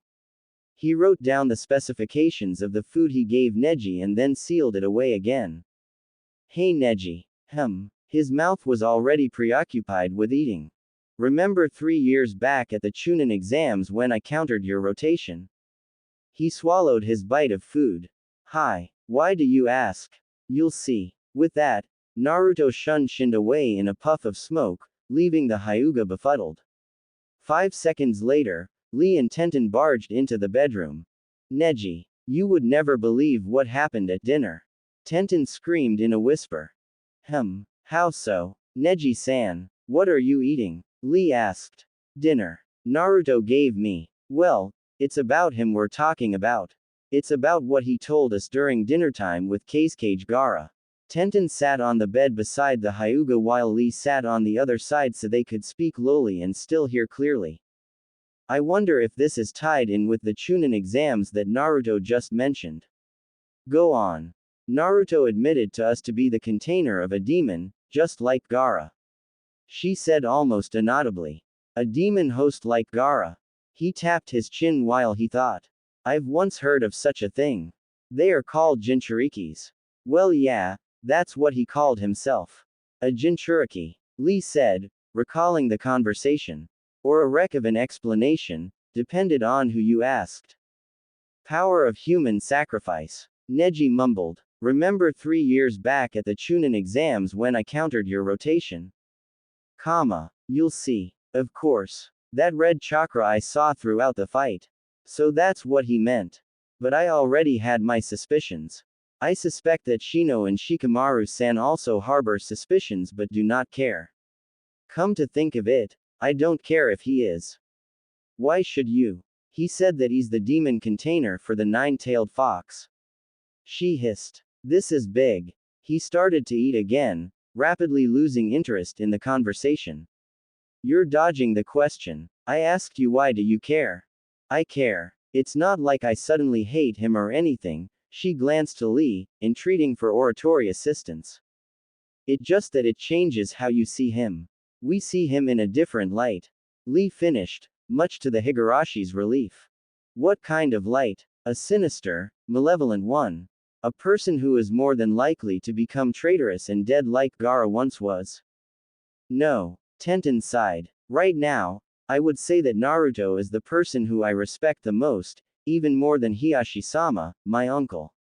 He has converted me to change my erroneous and arrogant ways from 3 years ago. He has promised to neutralize the cage bird seal that afflicts the branch of the Hyuga clan, even though right now it is little more than a pipe dream. Even tonight, he was looking out for me, bringing back a slice of cake for me, knowing that I skipped dinner. But you're eating now, Lee pointed out. Neji smiled. The very same gave it to me when I told him I do not consume alcohol. She stared at it for a minute. That food looks like it took 2 hours or more to prepare. How could he have given you that? He carries food with him in seals. The point is that Naruto is a very idealistic and upstanding character, and I believe that for imprisoning the Kyuubi must be a daily trial for him. He has suffered the most, helped the most, fought the most and was miserable the most. That's true. I should apologize to him for acting up. Lee said quietly. Me too. Tenten agreed. With Naruto, the Uzumaki sat on the roof with his legs dangling off. He had left Neji to speak with his teammates he had sensed coming. Perhaps tomorrow I'll find out how they truly feel. After all, many great decisions were made when someone slept on it. He breathed in the crisp desert night air, bringing about a confusing reaction of pleasurable goose bumps on his skin. Huh, do I enjoy or hate being cold? He pulsed his chakra once and revealed his 6 seals again on his arm. He quickly unsealed a scarf from the 4th seal and wrapped it around his neck. Almost immediately, his goose bumps receded. We're leaving at 10 a.m. tomorrow morning. I hope they wrap up their talk soon so they can go to bed. I just want to sleep without dealing with all the awkwardness. He stared at the white full moon. It was so close that he could touch it. Was the moon reachable? Is it in the elemental nations? Maybe it's just high in the sky, far out of everyone's reach. He looked back down into the street when he heard unsteady footsteps passing. He saw a young woman about to amble past. As she put her left foot down, she swayed a little, putting her right foot down next. She was barely able to walk in a straight line. She was drunk. He held his passing interest as she walked by. Her kimono was green, just like Matsuri. He continued to stare at her as she walked tremulously. In fact, it was a good thing he did because she accidentally tripped over her own feet. He hesitated for a blink of an eye before he body flickered next to her and caught her before she fell flat on her face. Luckily, he caught her with a foot or so to spare, but in the heat of the moment he had caught her in the crook of his arm right on her breasts, unlike last time. He blushed lightly, for he was a bit of a prude due to one of his character traits. In fact, he had adopted the trait when trying to have some level of decency around his perverted Sanin of a teacher, Jiraiya. She absent-mindedly rubbed more of her breasts against his arms. You can touch them anytime you like, Gara-sama. She mumbled in a sing-song voice. He stared at the girl incredulously as he blushed heavily. Gee, good grief. He hissed as he pulled her up so she could stand more properly. You got completely wasted from a piece of cake, didn't you? He hissed at her. Woo. Don't you like them, Gara-sama? She folded her arms behind her and jutted out her chest, making her breasts more pronounced. He turned his head and eyes away slightly. While he was tempted to say, hi, in Gara's monotone to tease her, he felt that chivalry was a dying quality and decided to try and keep it alive. Matsuri, it's Naruto. Naruto, what are you doing here? She slurred. Apparently, her short-term memory was also shot with her inebriation. You're out in the middle of the street. You're drunk, he stated simply. Nonsense. She hiccuped a little at the last, making Naruto's sweat drop. I'm not drunk. Maybe just a little tipsy. Maybe. She giggled. Matsuri, let's just get you home. Where do you live? Huh, I live at, 28, she started to giggle. Just, stop. Naruto held up his hand while he rubbed his growing headache. Wouldn't make sense anyway. I don't know my way around the village and no one's around to help me get her home. Besides, look at her. He started to scrutinize her more seriously. She's fallen before she got here and it seems to be multiple times. She's got dirt all over the front of her kimono, and some sand on her face. His mind started working overtime. She must have decided to walk home, but after she set out was when the alcohol in her system started to get metabolized. Must have tripped one or twice judging by the amount of sand, and she thinks I'm Gara. I can't rely on her to guide me to her home correctly. What to do? He took of his scarf and doubled it, holding the middle. He then proceeded to dust the sand off the girl lightly. Perhaps she could stay in the hotel. He mused. After he got rid of the clingy sand and reapplied his scarf, he took her by the elbow and led her up the steps and went inside. Looking both ways, checking for any unwanted eyes, He opened the door and brought her inside.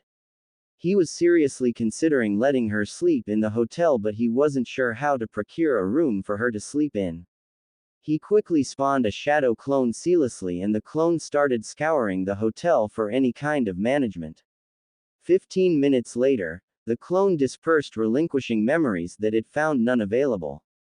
Suddenly, the doors clicked behind him and Matsuri, startling him a bit. He jiggled the doorknobs and found the doors to be locked. He was unsure of how that could have been to pass. Must be midnight, then. The sign said that the doors locked at midnight, but I guess that's how they could afford to got to sleep before the hotel was officially closed and locked. They must have used a seal or something. He muttered. Now she is a me problem. He led her up the stairs gingerly.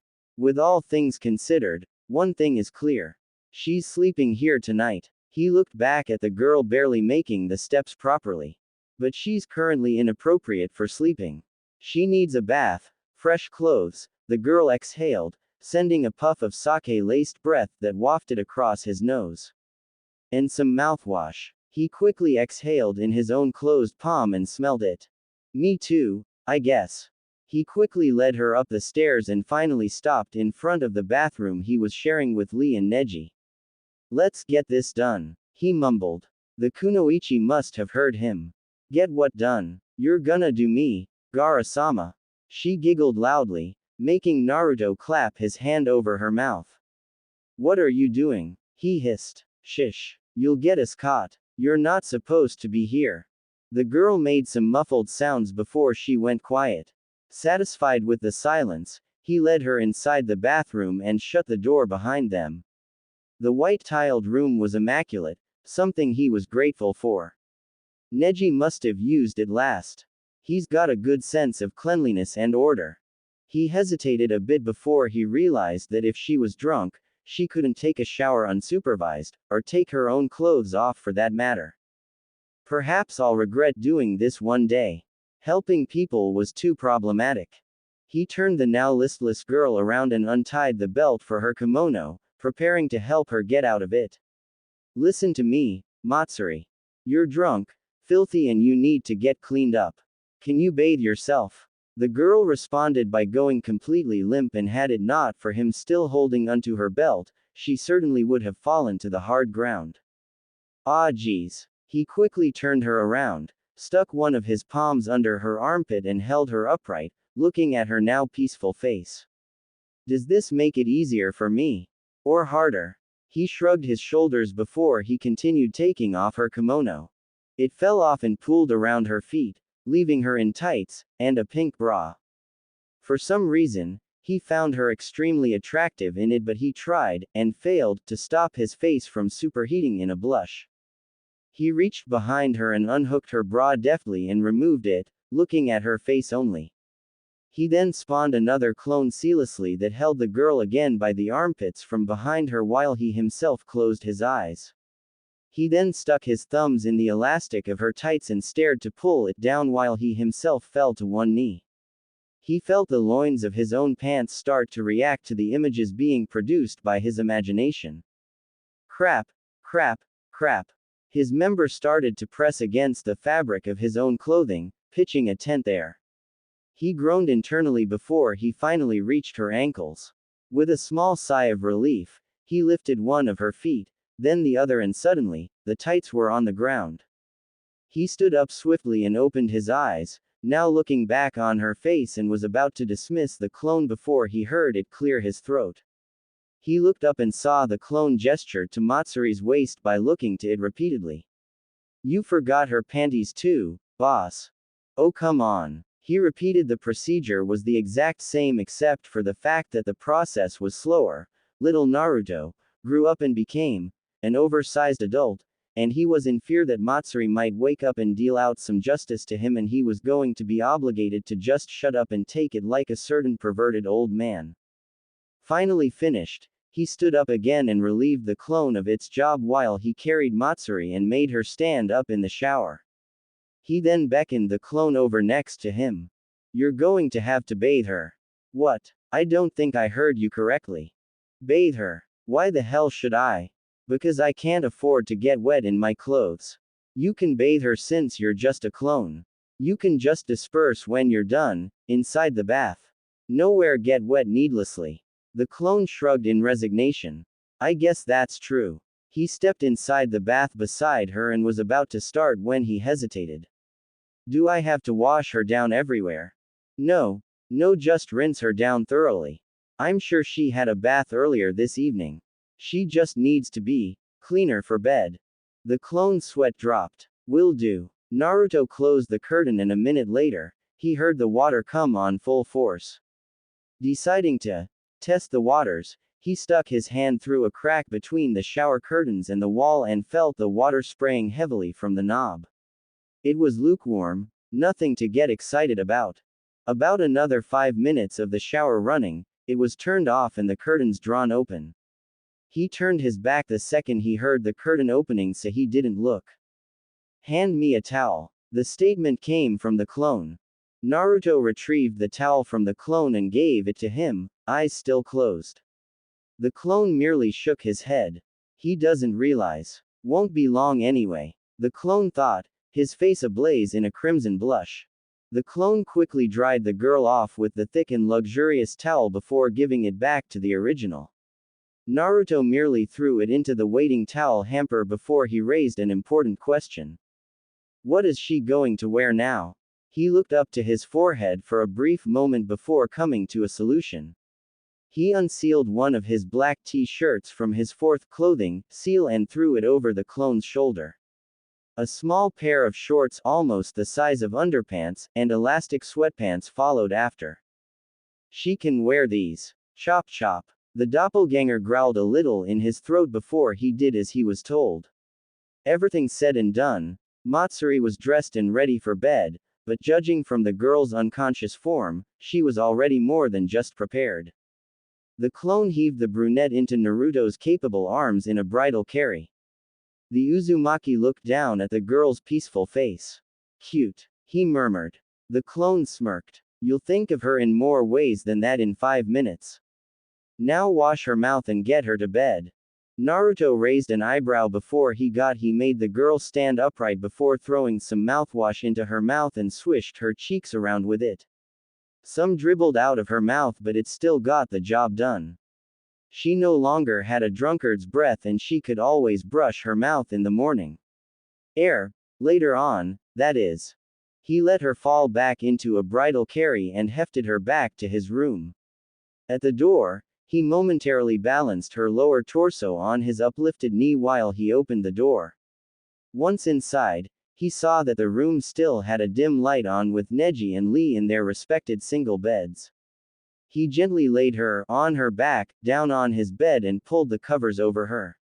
He sighed, glad that her episode was finally over.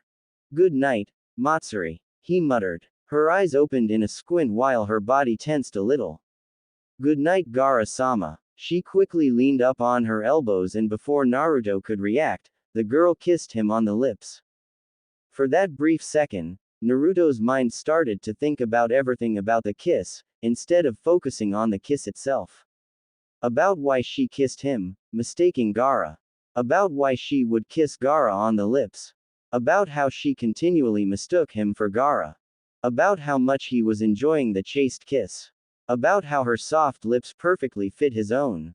About why the hell was he thinking about the kiss instead of focusing on the kiss. About why the hell would he kiss her back if he knew it was an accident. Before he could do anything or say anything, she fell back on her back and was sound asleep. Oh Cammy. What the hell just happened? He backpedaled out of the room and went back to the bathroom, his mind in a muddle. This girl's going to be the end of me, and it hasn't even been an hour since I started helping her. He cursed to himself. He re-entered the bathroom to make sure that the room was in good order. Satisfied that it was, he was about to leave when he saw his clone still looking expectantly in the shower. Well, it's been 5 minutes. Sayonara, boss. The clone gave a small wave before it dispersed. In that instant, Naruto's mind was suddenly afflicted with memories of Matsuri. There were a lot of details, and the more his mind processed, the more the growing blush on his face increased. The bastard clone was checking out the girl's bubble butt while he was undressing her. The whole time. Then his mind raced to when he was in the shower. The clone had Clear's throat enthusiastically cleaned the girl while the shower was running, and Naruto was now getting all the details. While the clone didn't touch her in any perverse way, Naruto felt like he had, and he now knew exactly what Matsuri looked like. From her perfect B cups to her neatly shaven, T-rated censoring, he now knew exactly what she looked like, from head to toe. He heard something like water drip to the floor at his feet. He looked down and saw a lot of blood droplets on the ground, joining together to make a small puddle. He looked up at the mirror and saw his face, heated red hot to supernova proportions. He had the presence of mind to feel his face, and he nearly had to withdraw his hand in shock. His face was practically on fire. He started to swoon a little in dizziness and perverted euphoria before he slapped his own face hard, making the sound reverberate around the room. With the self-inflicted physical pain, his original demeanor and fortitude returned, and he reached for some tissues and wiped up his blood of the ground. As he progressed, he got more and more cleaned up, and he finally dropped it in the porcelain throne. He reeled off one more ply and cleaned off the rest off his face, and this wad of paper soon joined his brethren in the toilet, where it was promptly flushed away. Naruto walked out of the bathroom and shut off the light using the switch next to the door. He then made his way back to his room and was about to lie down back on his bed when he realized that Matsuri was in his bed. His resolve broke when he saw a lithe form being illustrated by the covers as his mind started to replay the perverse memories like a twisted slideshow. He shrugged before he unsealed a futon out of his fifth seal, living supplies e.g. furniture, and gingerly placed it on the ground. He then stretched out on his futon and yawned. His last thought as he fell asleep was that he needed to get the T-rated censoring out of Sunagakur as soon as woke up. Omake. He was sleeping contentedly on his pallet out in the wilderness when he was jolted awake suddenly. All was peaceful and quiet, so what woke him up? He looked around the forest. All he could hear was the occasional cricket. His internal clock told him that it was around midnight, maybe 1 a.m. His senses suddenly tingled. Ah, there it is. He jumped up and looked to the night sky. It's finally happened. He's finally stooped to my level. Jiraiya the Toad Sage started to do a jig like a madman in the middle of the night. He's no longer a prude. He's finally a pervert. He yelled at the top of his lungs. He's a pervert just like me. Kakashi got up at the crack of dawn, due to force of habit. No matter what time he went to bed, if he stumbled into bed drunk at 3 in the morning, his tendency to wake at this time had pulled him through. It also damned him when on certain days he wanted to sleep in, like today. He just got the feeling that something happened, or was going to happen, and he wanted no part of it. An hour later of dodging Guy's morning training invitations, he got out his slice of cake from his seal and looked at it. It looked absolutely delicious. And tempting. He quickly looked around for anyone who could be close by and pulled down his masks. He started to eat it quickly, habit, and was almost scared out of his wits when a shunshin came into being next to him. He quickly pulled up his mask regretfully, knowing that he probably wouldn't get to finish it with any witnesses around. Especially someone like Naruto. "Good morning," said Genin. Didn't try to return the pleasantry. "We're leaving Suna now," he said, with an air of finality. The silver-haired man raised his visible eyebrow. All of a sudden, he knew that whatever feeling that's been hitting him all morning had to do with why Naruto wanted to leave Suna. But why the hell did he want to know? Why? 30 minutes before, Neji, Lee, and Naruto's room. The girl opened inky black eyes suddenly that begun gazing at the ceiling. They had a lack of focus at first, but she was soon able to shake the cobwebs of her consciousness with a yawn and a stretch. That was when she realized that she was not in her bed, not in her room, not in her house. And she most certainly did not accommodate white-eyed people staring at her in her bedroom. As her mind registered that fact, she sat up quickly with a startle, impulsively pulling her bed sheet over herself up to the neck in a gasp to cover her body, because she usually slept in next to no clothing. What the? I am in clothes. Oh Cammy, did I sleep with that guy over there? Where is this? Neji merely scrutinized the girl whose face appeared as if her mind was going a mile a minute. Matsuri, why are you here? Neji, she groaned as a small hangover struck her and she attempted to cure it by rubbing her temples. Where am I? You're in the hotel. Now answer my, and more important question. Why are you here? He narrowed his eyes, now giving a threatening vibe. I don't know. Honest. She dropped the sheet to put her hands up in front of her, trying to show that she was in submission to Neji's reproof. I don't even know how I got here. Well, what is it you know? I was walking home last night. She racked her brain for some sort of memory, but all she got was a blank, and the more she tried to remember, the more her head hurt. And that's it. She finished pulling off the sheet and got off the bed over the side, feet first. Into a sleeping Naruto's gut. The Uzumaki jolted out of his sleep and grabbed her legs and wrenched them, twisting the girl's whole body, and she fell to the ground with her feet in a break hold. He held on to the flat of her feet. Breaking it would be frighteningly simple. Gah! What the? Naruto! What are you doing? Naruto was about ready to make a simple savage jerk to break her ankles at the joint, stopped when he heard her voice. He quickly gathered his bearings before he glanced at the owner of the leg's face. Matsuri. He quickly released his hold and got up. Sorry about the instincts and all that, wait a minute. He narrowed his eyes as he recalled last night's events. Why the hell would I say I'm sorry? Neji spared a glance at Naruto's futon on the ground. How could he have missed seeing that? That's my second strike. And it hasn't even been 12 hours properly. What do you mean? Why wouldn't you apologize? You damned near broke both my legs. She got back up and stood on one foot at a time, trying to massage the pain away from them with her hands. You should be the one apologizing. Twice even. Naruto yelled back. Twice. I'm sorry for stepping on you. Although you kinda deserved it for sleeping right where I would descend the bed. I don't know what else I'm apologizing for. She tried to make peace, cause the last thing she needed were two pissed off male teens who were far stronger, instead of her being pissed at her own presence in their room. Where's the second apology? And what kind of messed up apology is the first one, huh? About? I deserved getting stepped on for where I was sleeping. I'll have you know, you were sleeping in my bed. I don't know about any other wrong I did. Naruto paused. Should she be saying sorry for what happened? It was all an unfortunate accident, one that could be blamed on no one. Perhaps he had overreacted this morning in his thinking the night before. You're right. You didn't really do anything wrong.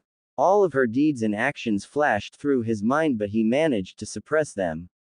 It wouldn't do to start reacting to them so, especially in front of said girl. But you should be saying thanks, though. For what? She lifted her eyebrows, wondering what he was getting at. Chivalry. Excuse me, what happened to me last night? And why am I in this hotel room with both of you? Have you ever drunk any alcohol before?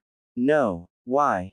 Naruto looked to the Hyuga, before looking back to the brown-haired Sunanin. You're a lightweight. Neji's eyes widened. Did Naruto sleep with Matsuri? In here, I might as well be blind. She got drunk and he took advantage of her, and you got wasted from the sake cake last night. When I saw you last night passing the hotel, you were drunk off your ass.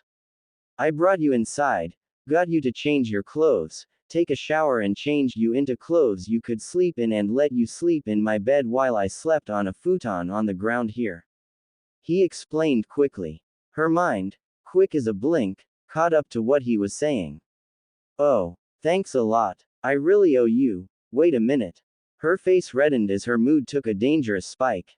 You showered me. Does that mean? He lifted his hands in his defense. Whoa, calm down. I had a shadow clone do all the delicate work, so to speak. Neji, who had been listening, was relieved to know that he wasn't on some sort of clueless streak. But Naruto, don't your shadow clones transmit their memories to you? Naruto sighed. Shit, Neji. His attention turned to the girl who looked about ready to blow her stack. Oh Kami.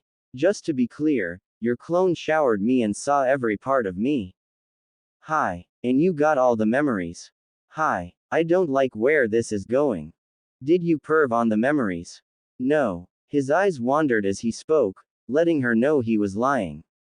You lying pervert. Oh crap. I was just trying to help. That was all he had to say before a knuckle sandwich made its way to his face. In a slight panic, he replaced himself with the nearest thing to his weight. Unfortunately, his eyes landed on Neji. The renowned Hyuga got a black eye, getting knocked to the ground on his butt. Naruto, not sticking around for the fallout of the situation, fled in a shunshin to the hotel's roof where he could sense Kakashi's chakra signature vaguely. And that's what happened, Kakashi-sensei. We gotta go. Hold on. The silver-haired Junin paused. Did you enjoy the memories? The man looked as if he was smirking underneath his mask. The vibe was also strong as well. The Uzumaki hesitated. Hi. At first, but I disciplined myself. But that's not the point. We have to leave Suna, now. You're gonna be like Sasuke. Always avoiding girls. I'm not like that. Besides, this is different. A sand shunshin materialized next to them and Matsuri emerged from it. Aha! I knew I sensed you up here. Quote exclamation mark quote. Naruto leapt to his feet and started running away from her over the expansive roof. I was trying to help. He quickly spawned a dozen clones and ran interlacing with them in an effort to confuse her. They all soon disappeared in a burst of speed. Kuso. She looked back to the Hatake briefly before she ran in a seemingly random direction. She would be damned if she let him get away from her. Kakashi looked around again testily to look around for witnesses once more. Seeing none, he unsealed the cake again. He was about to pull down his mask for the second time, but Guy seemingly appeared out of nowhere. Kakashi, my youthful rival, let us go on a sprint around the village's borders. We need to warm up for the morning's exercises. Oh, brother, with the real Naruto. He dropped in front of the Cage's residence and ran to the door and knocked on it with his fist instead of his knuckles. Spotting the brass knocker, he rapped it on the door hard. In another moment, the door opened to reveal a sleepy-looking Kankuro. Naruto barely recognized him without his makeup, war paint. Wah, Naruto. What the heck are you doing here? It's too early for this shit. He yawned and while rubbing his eyes tiredly. Just let me in to see Gaara. Quick. I want some asylum. He pushed in rudely past the puppet user and rushed straight to Gaara's presumed office he went to the last time. He didn't even knock but barged in, only to find Gaara reading a book sitting in his seat with a cup of tea close by. The young Cage took a sip and continued reading. I believe you're getting too casual with me, Naruto. Yeah, I'm sorry and all that. Listen, it's about Matsuri. The redhead put down his book, now interested since it concerned his subordinate. What about her? Something about his best friend's tone when he mentioned her name made Gaara feel like Naruto sounded guilty of doing something to offend her. Hence why he responded with a warning undertone. He smirked inwardly as he saw Naruto looking thoroughly intimidated. Quick. Divert the conversation. Quick. Is there any reason why Matsuri could mistake me for you? Quote, question mark quote. It happened after I left.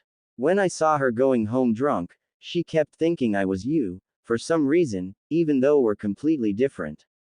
Sip. She's a censor, to some extent. A censor. Hi. Perhaps our Biju chakra gives us near identical auras. She probably won't make this mistake while sober, but if she's inebriated, it would make sense that she could make such an easy mistake. The ability though, when she uses it drains her monumentally. She doesn't use it often now, as a result. Sip. That makes sense, although my Biju chakra supersedes yours by far. Wait a minute, she's a censor. Shit. The room was barged into by the Suna Kunoichi, her rage fuel reddening her face. Aha! I found you. Oh come on. As a defense mechanism, he tried to mentally reach for nature chakra to access sage mode. In his lack of a serene mind, he was too slow and he was nearly a victim to the girl's anger. In fact, if it hadn't been for Gaara's sand restraining the girl's hands, Naruto might as well have been unconscious judging by the veins that were bulging in her hand, straining in an effort to get free. Gaara manipulated Matsuri to force her to sit in an empty chair. Glaring at Uzumaki, he also took a seat, albeit hesitantly next to the girl. You both are behaving unbecoming of your age. It would do you well to amend yourselves. Gaara said in monotone. Naruto glanced at the kunoichi next to him. I was only trying to help. If you would prefer, the next time you get drunk and pass out, you can sleep in the gutters. I think I would prefer that over visual rape. Someone would probably rape you in your sleep, anyway. You got showered and you didn't even wake up. He shot back. Getting a slight feel of killing intent coming from Gaara, he stopped, mostly out of respect and self-composure than fear of his friend. We need to fix this dilemma. Matsuri, if you know that you can't handle alcohol, why did you eat the wine cake instead of the sponge cake? You and Naruto were very impressed by the cake's standards and so I decided to try it for myself. More like a need to impress a certain guy. Naruto muttered. He was ignored as Gaara pressed on. Nonetheless, if you couldn't handle the first few bites, what made you think it would get easier to manage as you went on? Acquired taste, she said uneasily. Go on. She quickly told of all that happened from her point of view and limited memories. Naruto went next and told of all that happened, up until he arrived in Gaara's office. He also omitted several details like the kiss. He certainly didn't want to dig his own grave even deeper. Enough. From what I was told, this is a very petty situation, stemming from someone's good intentions. Yeah, we all know where that leads. The kunoichi muttered. He was trying to help you the best way he knew how. The fact that he got a clone to do most of the sensitive work shows that he was considerate of your chastity. Although he should have recalled the fact of memory transfer, from what I was told. I believe you should be thanking him for all he had done for you, not trying to fight him. He bathed you, clothed you and let you sleep in his own bed while he took the floor. She stopped to think about what the Kazekage said. All he had told her had made sense and it stood to reason that she should be grateful to Naruto. At least he didn't try to feel her up or kiss her or anything. You're right, Gaara-sama. Naruto, arigato, for helping me. And I'm sorry for not explaining myself properly. Naruto responded. All right, now both of you, hug to ensure friendship. Naruto's eyebrows nearly lifted completely off his face. Could you repeat that in my good ear? He turned his head sideways to the Kazekage to listen better to the redhead who was not smiling whatsoever. Hug. Killing intent crashed down on two, making them sweat in nervousness. They both got up and hugged each other awkwardly before Gaara nodded in acceptance, stopping the KI. They sat back down in their seats before he continued. Now that that issue has been resolved, I some news that concerns Matsuri. I'll proceed when Naruto fetches Kakashi-san. I cannot tell Naruto he has no authority because he is still a genin. HMPH. I'm Junin level, for Kami's sake. He got up and shunned away to retrieve the Hatake. In a few short minutes, they both reappeared in the office. Kakashi bowed his head in greeting as he stood next to his student. Kakashi-san, good morning. I won't beat around the bush. Matsuri is going to Konoha with you all. Quote. Say what? I am. She is. I need an ambassador there and a messenger to Suna should anything happen. Wah. What? What about Tamari-sama? I don't want to leave Suna. This is my home. The girl protested. Yeah, what about Tamari? Besides, she likes to stay in Konoha and visit Shikamaru. Naruto added. She's taking a rather long leave from her duties. Her so-called vacation days have built up on each other and she's cashing it in, or so I've been told. She's going to be in another nation altogether. Matsuri is going in her stead. But why me? Why not someone further up the chain of command? I'm not that important, just an orph. Naruto glared at the girl, who shut up. Gaara leaned towards them conspirationally and took a moment to activate a privacy seal for the room. In short, from ever since, members of Suna's council have been wayward in their moral compasses and dealings with me. If you looked around, you would realize that only those I trust the most are those I give important roles, as in the case of my sister, Baki, and now, you. He pointed at the girl. They are currently pushing for one of their nominations for the role of ambassadors, but I ousted their proposal for you, Matsuri. Gaara-sama trusts me that much. It almost felt as they were displeased at my return, and there's currently a small investigation into their backgrounds and profiles. When the time is right, I'll personally deal with them. In the meantime, Matsuri will be staying on Konoha for 6 months to be Temari's temporary replacement. What say you, Hataki-san? It sounds feasible. One ambassador's as good as another, I suppose. I'm sure that the Hokage will accept the change, and if she doesn't, my student here can convince her. They're quite close. Hold on. What am I? Insurance? Frankly, Naruto, you are. Gaara said dryly. When will you be leaving? In an hour, at 10 a.m. She finished sealing the last of her clothes inside the large scroll. Hearing a small noise in the kitchen, she looked up sharply. I'm not carrying my kitchen sink, you know. Ha, ha, a male voice called back sarcastically. I'm just looking around to see what food you can bring and what you can throw out. Besides, it's 6 months, might as well, right? The sound of paper rustling was heard and then, clearly audible chewing and crunching. Ah, are you eating my food? Naruto came in while wiping his mouth with his sleeve. No, he was betrayed by a small burp that escaped his mouth. He grinned embarrassedly at the kunoichi, who fumed. What was that? Was that my sweet plum-flavored dango? Well, it was gonna go bad in a week or so, but today, it was still very good. His eyebrows narrowed a little. However, in the bag, I saw the horrible price tag and I realized that the dango in Konoha was far better and cheaper. So in all actuality, I did you a favor. Burp. Excuse me. I was gonna eat that this morning for the extra energy for the run to the leaf. And that was the sweetest thing I had. Naruto unsealed a piece of cake from his arm and waved it under her chin. Catching a whiff of it, she backpedaled away from him. Oh no, I'm not hopping onto that ride again. Shrugging, he sealed it again back into his arm, which she eyed carefully. Do you have anything sweet in a seal on your arm? Sure. What do you want? I want the same dango you just ate. Please. The sage sweat dropped. I only have chocolate-covered dango. Even better. Now hand it over. She stretched one hand out to him while raising her other hand in a fist threateningly. Very reluctantly, yet anxious to please, he obliged and gave it to her. His hand nearly burst into flames at the ferocity of her snatch from his palm, and in no time at all, the dumplings were all gone. Seeing her eat like that reminded him a bit of himself when he had seen slideshow pictures of himself that Ayame, his surrogate sister, had taken of him eating ramen when he was smaller. Take it easy, it's not gonna run away from you, you know. I've had the displeasure of people running away with my food. Now hurry up and help me pack. He merely waved his hand over the room in a sweep. We're already done. Now let's go, he said simply. She looked around and saw he was correct.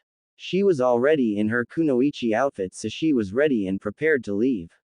Realizing this, the thought struck her that she was leaving Suna, her home for all her life.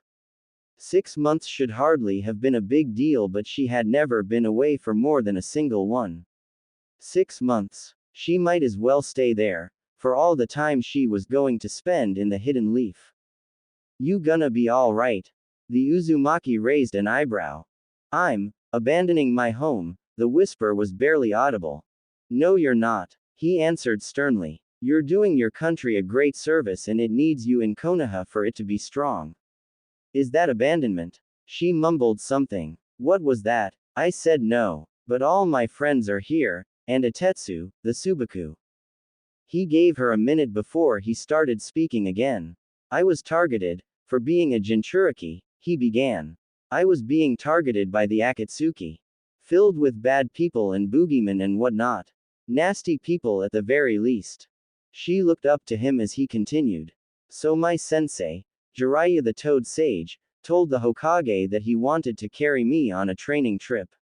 I was at first eager to go with him. Maybe learn some awesome jutsu. He chuckled here and elicited one from her as well. But when I learned that it was going to take 2 to 3 years, I was about to change my mind. But you still went on the trip. She figured. How come? It took quite a few people actually, including Kakashi Sensei, my Junin teacher. He had gotten hurt when Itachi Uchiha and Kisame Hoshigaki had come to capture me. Later, Sasuke, my defected teammate, got hurt as well to his brother. Kakashi told me that he wanted me to get strong so next time, we could fight at each other's sides, and not one looking out for each other in intervals. And so I went, keeping that in mind. It's not really because of Sasuke, or because of a need to get stronger. It was because I needed to be able to look out for others, as well as my home, instead of it just sheltering me. Do you understand what I'm getting at? She smiled. Yeah, I do. You're saying that I shouldn't be doing this based on my wants, but on the needs that my village has for me to do my part. Exactly. He smiled back. Let's go. She placed the storage scroll on her backpack along with some miscellaneous supplies for the trip. Naruto led the way out of her apartment and she left it and locked the door, the living space devoid of any evidence of occupation. In fact, her bold mood lasted all the way to Suna's gate where the Sabakus were waiting to see her off, as well as her teammates. Her teammates were curt and they challenged her to a spar when she returned from the Leaf, on the grounds that a lot of strong people lived in the Leaf while a few in Suna. You better come back strong, Matsuri. I can't keep pulling the weight of the team, you know. Itsu joked. You, pulling my weight. You're gonna get it when I come back, Waihar. She punched him playfully on the shoulder. He laughed and excused himself. He and their comrade left quickly to go get a bit to eat. The Sabakus goodbyes, while mirth was there for anyone to see and hear, she felt most determined to come back stronger, if not for her team's sake, but for the sake of her own pride. She felt really obligated to put out more desirable results for Gaara to see, for he was the one to instill confidence in her as well as train her to an extent. Make sure you don't wreck our good name over in Konoha, girl.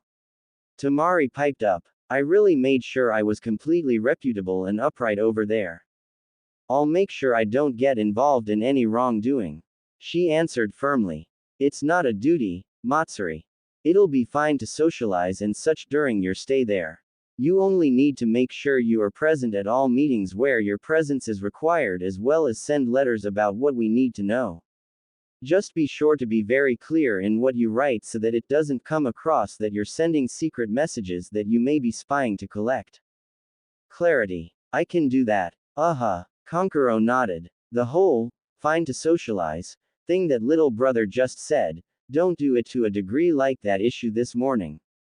That was an isolated incident. She replied, blushing a bit. Sure it was. And another thing, Tamari here used to sleep with Shikamaru.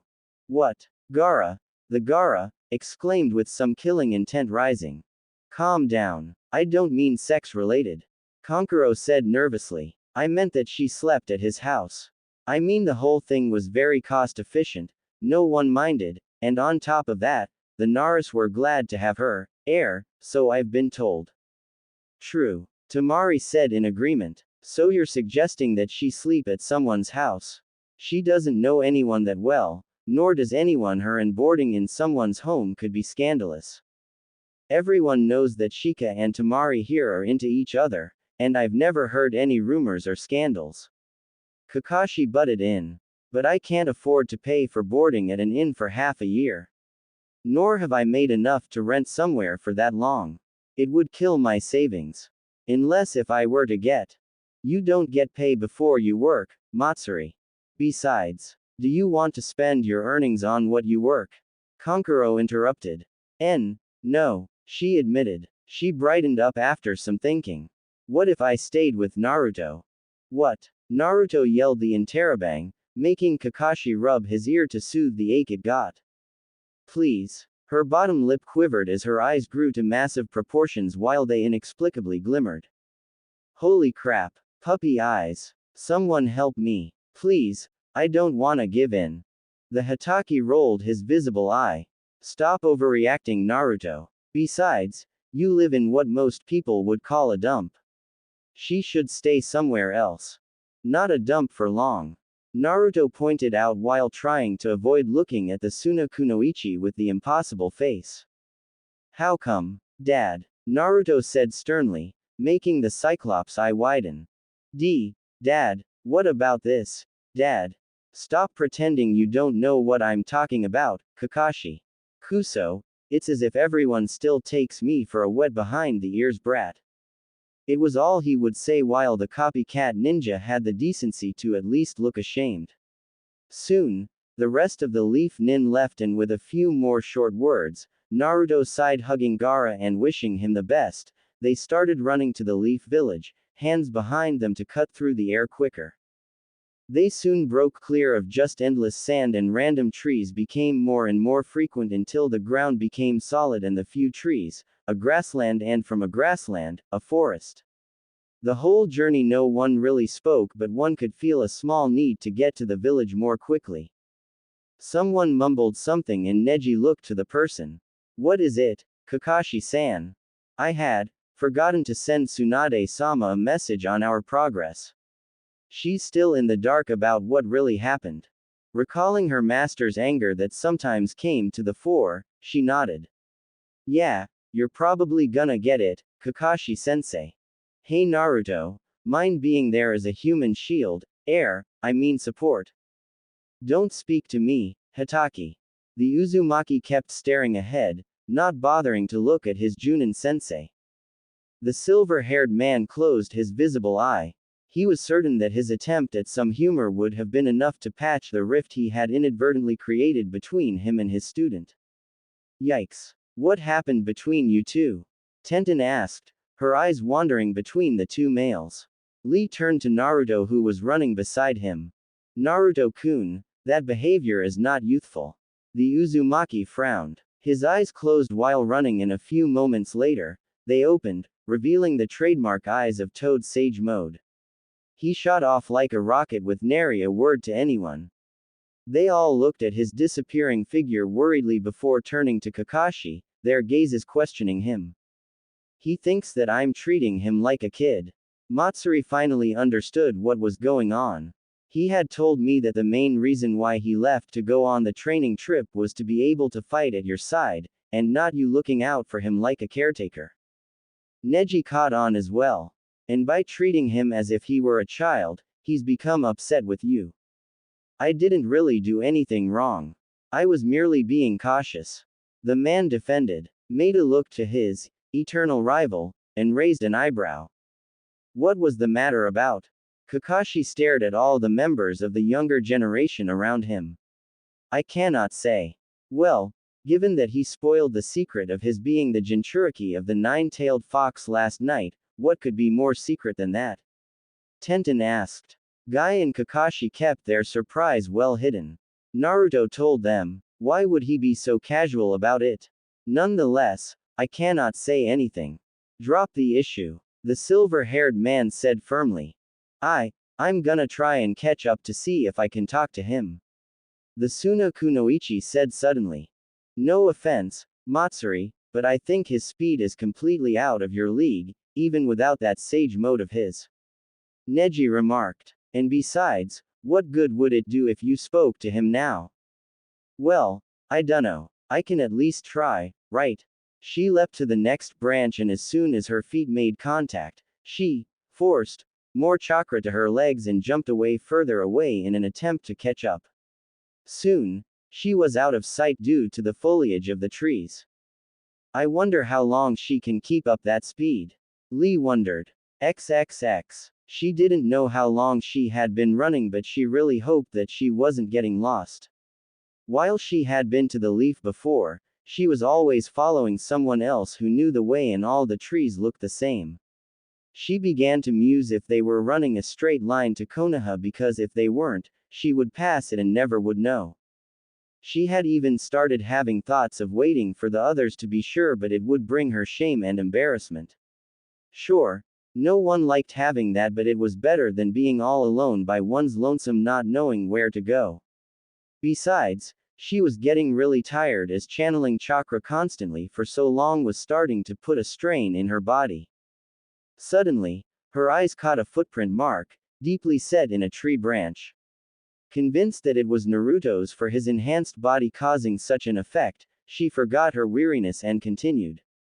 However, to make sure, she tried to sense for his chakra and aura, only to discover that he was only in front of her by 100 meters and no longer using sage mode. Forcing herself to continue, she dashed off even more quickly than before in an effort to catch up. Soon, he was in sight, and with an oomph of effort, she forced the dregs of her chakra to her feet to power a leap that would certainly bring her to his side, if not more an overshoot. He turned around, having sensed her chasing after him from miles back, only to see her jumping to his side in a slight strafe. I wonder if I should have just kept on the sage mode and just kept running. Why would she try to catch up to me? Naruto, wait up, she called. He merely remained as he were, that is, tree hopping casually. She realized in frustration that she was still going to fall short. Damn it, I won't be weak. She landed behind him heavily on the branch. Jumping off of it, she made a large fault crack in it and hopped again. Come on, wait. He closed his eyes in an effort to ignore her, but found that he couldn't tune her out, most certainly because it was a violation of his true character. Leave me be. He took off more strongly, and in that instant, the girl felt woefully outclassed as she saw him gain even more ground. Growling, she dug deep and prepared herself for one last jump dash to catch up. Her aching legs threatened to give up on her, but she herself refused to do so. Moreover, she felt that somewhere, deep in her mind, that he was testing her. Call her crazy, but she really felt so. But she had no idea why she would even try to step up to such a challenge. Planting her feet firmly, she bent her legs fully at the knee and gave one mighty leap to the Uzumaki. In a small measure of delight, she saw that she would land right in front of him. But the feeling was dashed when she saw that his next leap would carry him to the lead again. In fact, he was just in front her now. Upon landing, she made one last attempt to catch up to him.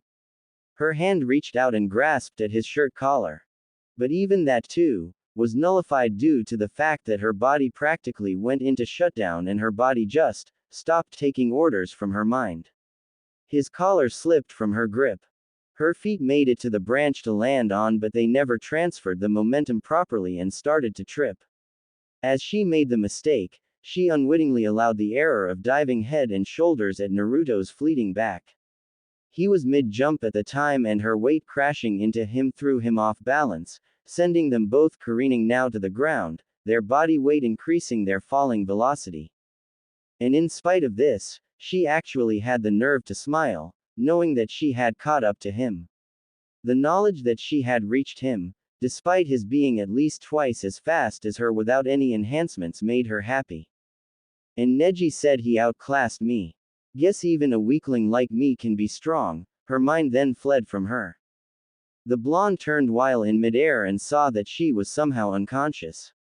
He grabbed one of her flailing arms and pulled her to him. Once doing so, he wrapped his arm around her waist, then hefted her into a bridal carry and channeled a ridiculous amount of chakra to his legs so he could land safely with the extra weight.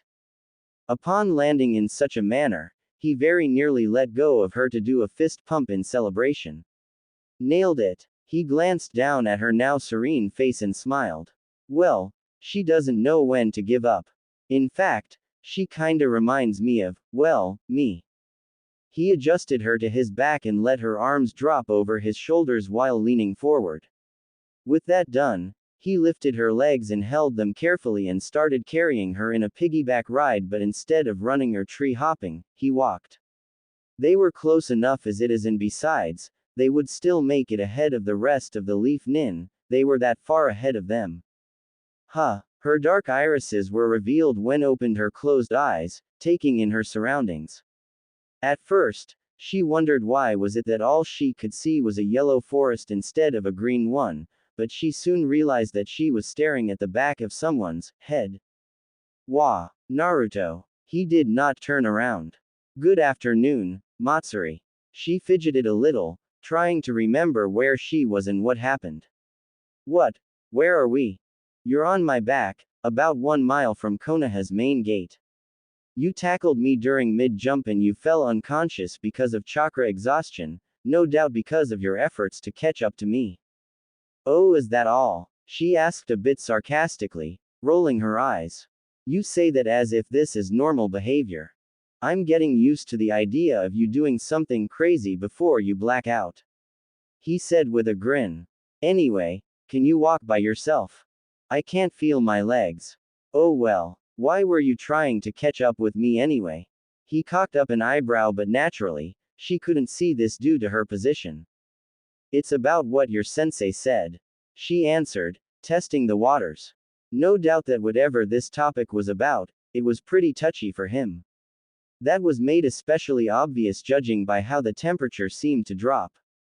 Oh, that. I know why you might feel that way. You barely know 5 things about me. True, one of them is important and supposed to be a secret, but still less than 5. Are we friends? Acquaintances? More like people who see each other from time to time. He said, almost with a snarl. We've gotta be more than that. Last night, you took care of me when I was drunk, let me sleep in your bed. She started listing things off. He growled a little in his throat, but she continued, disregarding it. Just this morning you volunteered to help me pack my things, offered to let me stay with you in Konoha, and you're even carrying me right now. He let her go without any warning, allowing her to fall of his back onto her rear on the ground. Oof. What? If that's the case, walk there yourself. He continued walking away, not even sparing a backwards glance. You're a Jinchuriki, you're chivalrous, you can't get drunk, you're extremely helpful. She yelled out after him. That's 4 things. He yelled, not turning around or slowing down in the least. And you don't want to leave me here by myself? She said quietly. He stopped when he heard this. He brought up his hand and ran it through his hair and sighed, the action making him look extremely regretful. She stared at him, wondering what he was thinking about.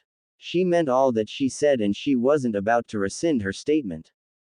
He turned slowly and came back to her, looking down at her where she sat on the grass. She had not moved a muscle since falling, and he momentarily wondered if it was natural for a girl to fall on her bottom so gracefully. She did not say anything. All she did was look him in the eyes before he fully relented. Ah, what the hell? That's 5 things. Let's see. You're Gaara's pupil, one of the few people to use a Johio, quite well I might add, a lightweight drinker, you're a sensor-type ninja and you don't give up. He smiled at when he this.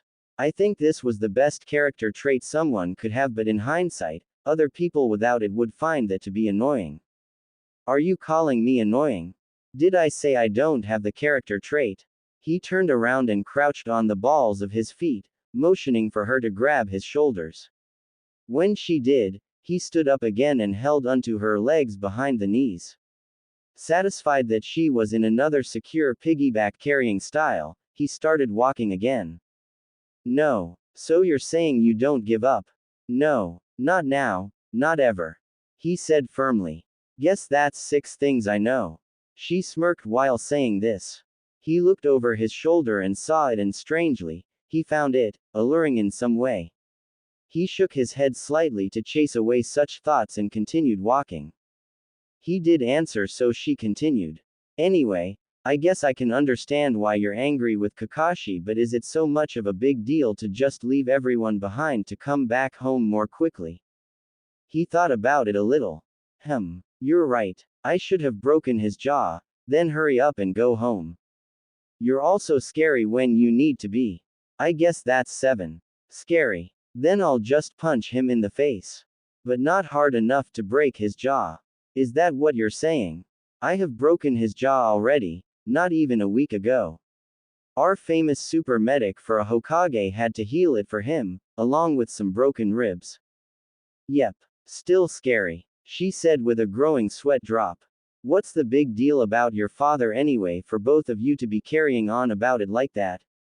He debated with himself if he could tell her or not, but thought that he should explain a little, but she could perhaps know the real important details later. Perhaps. To understand this, you must know about my background. In short, I was a loser, a loudmouth, and above all, a liability for being a Jinchuriki. What's with all the L's? He shook his head. Don't mind that. All you need to know was that I was the last person who you could tell a secret to. A secret? What does that have to do with your father? He gritted his teeth. My heritage, knowledge of who my parents were, kept from me. Everything about them was kept secret. I found out who they were from the Kyuubi. The Kyuubi? HW, can you trust what it says? I don't. But what Kakashi did confirmed it. He sighed. If my parents, especially my father, were nobodies or no one knew who they were, he wouldn't have reacted. Maybe he would have said something like, "Is that so?" Or, "Who were they?" I kinda got that kind of vibe from him. She thought aloud. No, I could sense his heart rate speed up, eye dilation, and by saying, "What about this, Dad?" I mean, he practically used quotation around the word, Dad. So the Kyuubi was telling the truth. What does that mean for you, anyway? The bane of my existence, my worst enemy, the curse I can neither hide or run from, told me the truth, whereas family and supposed friends have been lying. Or, he growled when he said this most unnervingly, scaring Matsuri a little. Hold on to me tighter. Why? He took off like a proverbial bullet through the green of the forest, abandoning the brown part. The girl was nearly scared out her wits as he dashed from tree branch to tree branch at insane speeds. It was all she could do but to hold on tight to his shoulders. The forest rushed by them, and then all of a sudden, the light at the end of it that signaled a clearing was upon them. Another split second after that, they were at Konoha's main gate. The wind they had parted when Naruto ran, though it swiftly filled the vacuum he had created, flowing into and finally blew from behind them to the front of them in a rather strong gust. The wind alarmed the eternal gate guards, Kotetsu and Izumo, a bit, and made them squint their eyes because of the fact that some dust was kicked up by the wind into their faces. Get off of me, Naruto growled without looking back at his passenger. Please. She hurriedly let go and stood on her 2 feet, albeit weakly from her own earlier chakra exhaustion. Izumo ran past Naruto to support the girl at the shoulder while Kotetsu stared at the Uzumaki dumbly. Nah Naruto. What's wrong? Don't ask questions. Just get her to the Hokage. Izumo frowned. Why the hell would we do that? She's from Suna. She doesn't have any sort of clearance. A low growling was heard, and before anyone could do or say anything, Naruto was in front of Izumo, gripping the man by his vest. The man was terrified as he stared into Naruto's feral visage, slit blood-red eyes and deep-etched whisker marks. Now. The man nodded fervently and Naruto released him. He glanced momentarily at Matsuri, who looked a bit afraid of him, seeing him look and behave like he was. He shut his eyes and disappeared in a shunshin. The 2 Chunin wondered briefly if they should just do what he asked. As if on cue, they felt the teenager's fear-commanding presence again, and Izumo quickly escorted the Suna Kunoichi to the Hokage's office while Kotetsu continued to watch the gate. Matsuri was hobbling a bit and Izumo cursed to himself at their slow speed of travel. He performed a handseal and grabbed Matsuri, body flickering, to Hokage's tower where the office was in a poof of smoke. The body flicker took some seconds, but when they arrived, they appreciated the time they saved getting there. Before I get you to the office, why are you here, anyway? Izumo asked. I'm the new ambassador for Suna. Azumo shrugged at this, recalling that it was Tamari who was the ambassador. He would have asked more questions, but judging from how Naruto treated the girl, he doubted that he should ask any more questions. What and how the Uzumaki said, "Don't ask questions," he nearly shat his pants. Besides, if the girl was a threat, Tsunade of the Sannin was hailed as the strongest kunoichi, both literally and prowess-wise. And if that wasn't enough, the Anbu hidden in the office would tear her to pieces. So if she suddenly got it into her head to cross the fire shadow in any way, it was her own funeral. If she got lucky enough to get one, that is. Alright, here's the office. Azumo finally brought the girl to what looked like a thick wooden door and knocked. Who is it? A woman's voice came. It's Azumo, and the new Suna ambassador. The Leaf Chunin answered. There was what sounded like a shuffling of papers, some clinks of glass, which was probably a glass bottle, before the same woman told them to come inside. They entered into the room to find all in order while Azumo helped Matsuri to the seat in front of the Hokage. Said leader was a beautiful woman wearing a grass-green haori over a gray kimono-style blouse with no sleeves. This was held closed by a rather broad, dark bluish-gray obi that matched her pants. The woman was blonde with honey-colored eyes and wore pink lipstick. Matsuri slightly shrunk under the Tsunade's rather intimidating gaze. When the woman leveled her stare towards Azumo, the man began to sweat. What happened to Tamari? She's taking a vacation leave. Matsuri piped up. That's why I'm her temporary replacement. What say you to prove this? I have knowledge about Kasuke's Gaara's well-being. And Naruto can swear for me. The woman cocked up an eyebrow. Against my better judgment, I'm going to say you, a random kunoichi from Suna who seems chakra exhausted, are the new Suna ambassador, and you have little to no proof that you are. Let's see. Kakashi Hatake, Sakura Haruno and Naruto Uzumaki were sent to retrieve the Kasuke and team guy composed of Maida Guy, Neji Hyuga, Tenten Higurashi and Rock Lee. That knowledge isn't really special. Someone could have seen them leaving the village. The girl sweated a little. Come on, how Team 7 fared off fighting the Akatsuki. Tsunade let up on her piercing gaze and adopted a more curious countenance. Continue. Phew. So after leaving Suna, with Naruto, he was on his bed, trying his best to calm himself down. Sitting in a lotus position on the bed and his eyes lidded, the young man tried to suppress his anger but failed to recede the influence of the Kyuubi. Soon realizing his mistake, he stopped trying, and gave up, careful about not giving himself to the kitsune. He needed to focus on one thing as a distraction, before fully meditating. Let's see. A Rasengan? No. Too clashing. He ceased thinking of that one thing and continued thinking of single things in an effort to distract himself from what all his loved ones did. Shit. It got a little worse as his canines elongated and his nails grew. Keep trying, Naruto. What else? Ramen. Sarutobi Jiji. He started releasing the Kyuubi's chakra, the essence of which started to burn his skin. He must have known. He must have been the first. He bit out angrily. Taking a deep breath, he continued, trying to look past it. My dream of becoming Hokage. But, to become Hokage meant lying to those who care about you and vice versa. He closed his eyes, realizing that he was forming a fox shroud. I'll think about that later. Stuff's not going to work. I need to focus on people. Sakura. No. Sasuke. He nearly lost it. Ayame Nichan. Good, but not good enough. Hinata. Air. Neji. Nope. Tenten. Naha. Tuki Ojasan. Who? That's the Leaf Village. The shroud was growing worse. No doubt that the other ninja had sensed it and were coming for him now.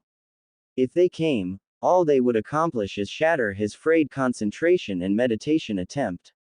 He immediately shunned Shin to the Hokage stone faces, purely on reflex and instinct. Once there, he continued. People who he helped, faces came to mind and left, from those of wave country to snow, spring country. None helped.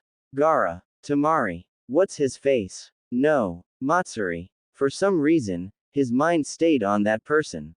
Instead of just a single passing memory of the person's face, he recalled all that had happened thus far between him and Matsuri. Come on, Matsuri, use your legs. Faye. That's just tradition. Let's just cut through the whole tangled problem and enter at the same time, huh? The cloak started to recede from his person. Eagerly, he continued to remember the events between them. Aren't you underaged? Old enough to kill, old enough to eat this sake bomb of a cake? Wow. Does this mean I have a plague? A sign that says, unclean. Meh. Nothing's changed for me, I guess. Thanks, Matsuri. Whatever. You can touch them anytime you like, Gaara-sama. His face reddened when he remembered that. The shroud completely disappeared and all he had left was the feral visage and the elongated nails. The memories of how she looked naked was coursing through his mind, giving him an intense nosebleed and a blush that was hot enough to cook a meal on. The whiskers were gone and the nails were shrinking. His face was still crimson but he continued nonetheless. She kissed him full on the lips and all he could think about was the mechanics and the ramifications of the kiss, instead of on the kiss itself. The nails were all gone. All that was left was his slit eyes. He was almost joyous, although embarrassed. All he needed was one more push. But what was more outstanding than that? You're a Jinchuriki, you're chivalrous, you can't get drunk, you're extremely helpful. That's 4 things. And you don't want to leave me here by myself. The deep scarlet and black washed out of his eyes, fading back to their original cerulean color. However, he continued to sit there, thinking about the Suna girl. Did he like her that much for the memories of her to have such a profound effect on the Kyuubi's influence? He stuttered. She's a good friend of mine now. She's a lot like me. She has a need to impress others like me. She has a pained background like me, brash like me. His countenance fell into something more languid instead of tense. Yet she's humble, looks past my profile as a Jinchuriki as if it was something normal. She cares about me enough to try and overtake me in speed to talk to me, pushing herself to chakra exhaustion. Even though I took it easy when I sensed her following me, her tackling me took me by surprise. That means that she's willing to risk life and limb for something. Don't lull yourself into a misbegotten complacency, you foolish insect. Naruto frowned. Kyuubi, I see that you were able to suppress my influence by meditating on this weakling of a human. She's not weak. She's strong. You just admitted that you allowed her to catch up to you. Even in Suna you practically toyed with her while you went to take a piss. I'm far stronger in prowess. But she's just as strong as I in willpower. Naruto bit out. He soon calmed down but the kitsune didn't relent. You may think so, but when she's not around, be it in presence or your mind, who do you think will win? You'll be a beast in all, mind, body and soul and I'll be released. Just you wait. The first thing I'll do is to devour your carcasses. The demon finally went silent as Naruto started smiling. Well, I guess I'll just have to keep Matsuri close then, nay. Grr. The low growl of the Kyuubi remained somewhat, reverberating in his mind. However, it did not dishevel him, he had heard it before often enough. Hell, he had made the sound before when he had embraced the hate accidentally in the past.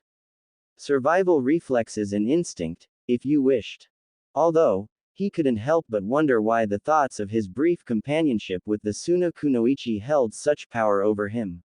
Not necessarily him, mind you, but over the influence of the demon fox. It made no sense. Not even his current generation friends, but someone he knew for what? 36, maybe 40 hours, tops. She tried to beat on him, he made a fool out of her, she spoke with him and he vice versa. They conversed, in a sense related on their childhoods, drew strength from being dauntless, frank with each other. Still nothing. Was it seeing her naked? Then what about the silhouette of the girl who danced near the waterfall on his mission with Team 8 to find the Baikochu beetle? Still nothing. She tried to beat the tar out of him when she found out about that. It was a normal reaction for a girl, he supposed. Besides, Sakura still tried to do that, anyway. It didn't work when he thought of her. Still nothing. Was it about the fact that she tried to catch up to him because she was worried for him? That could be it. How many other people went out of their way to find him when they were worried for him? Let's see. There was, what about, no, then, that girl who. Well, that could be it. Not to mention she seems to know what my character and personality is all about anyway. He reasoned as he scratched the back of his head. I can't think of anything else. He stood up and stretched. Good thing the whole village didn't freak out over the Kyuubi's chakra being sensed or anything. He peered over to where the Hokage tower was, trying to figure out his next move. Probably for the best I go talk to her about Toussaint. He mumbled. He nodded to himself, making up his mind. He backed up a couple of steps before he sprinted full tilt to the edge of the Hokage monument, and swallow dived off of his father's head, and plummeted below. X=X=X=. And then they raced back home. Naruto won. She finished. A raven-haired woman who stood close by had her mouth half open while she looked between her master and the supposed Suna ambassador. She had no idea what to think, but judging by the Godime's face, then the Lady Sanin was about to blow a gasket. Another less experienced person wouldn't be able to tell by the woman's stoic face, but when she was seemingly emotionless, she was dangerous. So, against two Junin, and the Kage, and a taijutsu user, not to mention both exclusive taijutsu users are practically speed demons, and Naruto won. A race. Matsuri nodded confidently. And this Deidara fellow had mouths in his hands. Another nod. Do you take me for an idiot? Tsunade exploded in rage, bringing her fist down onto her table and smashing it into splinters, punctuating her last word. The now frightened teen pushed backwards in her seat while covering her eyes from the flying pieces of wood. Killing intent like tsunami crashed down upon her as the Hokage stood up, angled just right at the window to cast a large shadow over her. A mockery of my title at best. A spy and assassin at the worst. The irate woman yelled. Tsunade-sama. Shizune spoke up. It doesn't seem made up. Nearly everyone on that mission seems eccentric enough to race among themselves, like Geir Lee or Naruto. Even the Akatsuki has some unusual people in its ranks. Well, the Senju replied. In that case, Matsuri looked relieved as the Ki was released and the woman's aura seemed less dreadful. Perhaps now she could. Anbu. 4 Anbu ops flashed into the room, standing at 4 corners around the Hokage and the victim, waiting on their orders. Take her to Ibiki at the T&I. Shizune gawked. Torture and interrogations? What for? The girl seemed sincere. Tsunade nodded. Seems. She has no need to worry if she has nothing to hide. The ninja wearing their assorted masks approached the terrified girl from all sides briskly in a striding march. As they were about to grab her by her arms, the window behind Tsunade creaked open. All turned to see Naruto, complete in his sage cloak, climbing in through the window wearing his usual trademark grin. Finally stepping in, he put his arm behind his head and scratched it while Tsunade and Shizune turned to face him.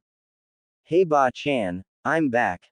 I want to talk to you about. He trailed off as he stared off behind the Hokage and saw the Anbu taking a hold of Matsuri by her shoulders and wrists. What the hell are they doing? He yelled angrily. Without warning, he started to form a Rasengan in his right palm and it quickly grew from the size of an orange to a football. His eyes suddenly snapped to an increasingly familiar slitted red eyes and his whisker marks increased, as did the Rasengan, which now nearly had the size of a beach ball. He held up the Rasengan normally, and the perfectly controlled maelstrom glared a blue aura which lent the room a new color. Naruto! Shizune exclaimed. Hey! Shizune Nichan! He growled out, through a half snarl that revealed fangs for canines. What are they doing to her? I don't answer to you, Naruto. Tsunade yelled. Now release the jutsu and calm yourself. Naruto said nothing, but he stared past the blonde and at the brunette who stared at him, or more specifically, the mini blue sun that sat in his palm. All was silent in the room, save for the whir of the Yondaime's technique as everyone remained perfectly still for the next minute. All remained as if in a stasis until Matsuri spoke up. It's still getting bigger. Tsunade, Shizune and the four Anbu's eyes snapped to the Rasengan. It was true, the more time that passed, the darn thing increased in size. The Anbu actually hesitated to go against Naruto. The fact remained that he was now a sage, not to mention that a normal-sized Rasengan killed people. What the hell would a Rasengan that large do to them? Kill them before making actual contact? Naruto held it out in the same fashion. Slowly, the Rasengan seemed to break apart, as if like children separating from the mother. One Rasengan slowly separated into two, each half its beach ball size, that then orbited around his wrist like a slow eternal dance. His palm was now empty. Two Anbu holding her wrists. He stated. The Anbu did not respond. But it was obvious to anyone that they were being threatened. The two Rasengans separated into four that still rotated around his wrist. Two more Anbu holding her shoulders. They all stared at his newfound improved version of technique. The two women who were familiar with the original Rasengan were baffled, as they knew of the control necessary to make a small Rasengan, let alone four, and manipulating them to this extent was nothing short of astounding. Two of the Rasengans from the wrist orbit moved up the arm a little and then their rotation reversed. Where the first two went clockwise, the next did the opposite. Hokage-sama, please order your Anbu to unhand her. Immediately. The two glared at each other, neither giving in. Honey-colored orbs clashed with crimson ones. With a slight growl, a new Rasengan came into being in his palm, but it took a reddish hue, before becoming violet. The others then followed suit, as the red shroud became reborn over his flesh and bubbled, taking the form of a tailless fox. Deep in his mind, the fox chuckled demonically, but Naruto paid it no mind. One Hokage that orders them. He stated as if it were a simple fact, and everyone suddenly became concerned. For their well-being, that is. Perhaps Matsuri was exempt from this, she was watching the light show. Rasengan Mace. Naruto announced. His ki and bloodlust grew all of a sudden, and suddenly all but Matsuri felt as if the Kyuubi had them in its maw. Shizune sweated as she fumbled with her speech. Tsunade-sama. Quote, don't you think Naruto's being overprotective of her if he's going this far? She's my friend. Promptly, an apparition sprouted from his tailbone, taking the form of a vermilion chakra tail. Tsunade had realized this in the very second Naruto created a Rasengan, but he was going too far if he was going to threaten her. But for now, Naruto just might snap and kill the Anbu, all on a big maybe. And then the seal holding the fox at bay could break, releasing it. Not to mention Tenzo, the one person with the necessary wood release to tame the Biju influence, was out of the village on mission. So was Jiraiya, the one who could use sealing techniques to achieve the same effect. That could mean the end of the village, as the rampaging demon could and would run unopposed. She did say that Naruto could vouch for her. Shizune continued, still trying to save the peace. Tsunade sighed before she finally relented. Fine. Anbu, release her. The Anbu did so rather eagerly, and dressed back almost to the other side of the room from Naruto. Said sage released his hold over his jutsu and the cloak dissipated. In the space of 10 seconds, the near crisis was averted and Naruto was completely normal. So, Naruto. Hi, Shizune ne. Do you know her? Kato felt like she was asking a stupid question, but to hell with it. She felt like celebrating, just because she was in her home village. Should she take life for granted? Yeah, Naruto said gravely. I do. The Anbu looked to each other discreetly and nodded together even more so. In a blur of speed they were at Naruto's side, each with a Tanto or a Kodashi at one of his vital points. Naruto Uzumaki, you're under arrest for threatening the Hokage.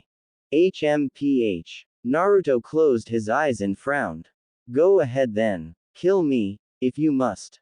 Quote, quote. Tsunade was quick to react, seeing her guards trying to fulfill their duties. At the back of her mind, she wondered if they were doing this to take the shame from their eye, to make up for their underperformance by finally challenging him when he was docile. But why was he daring them to kill him?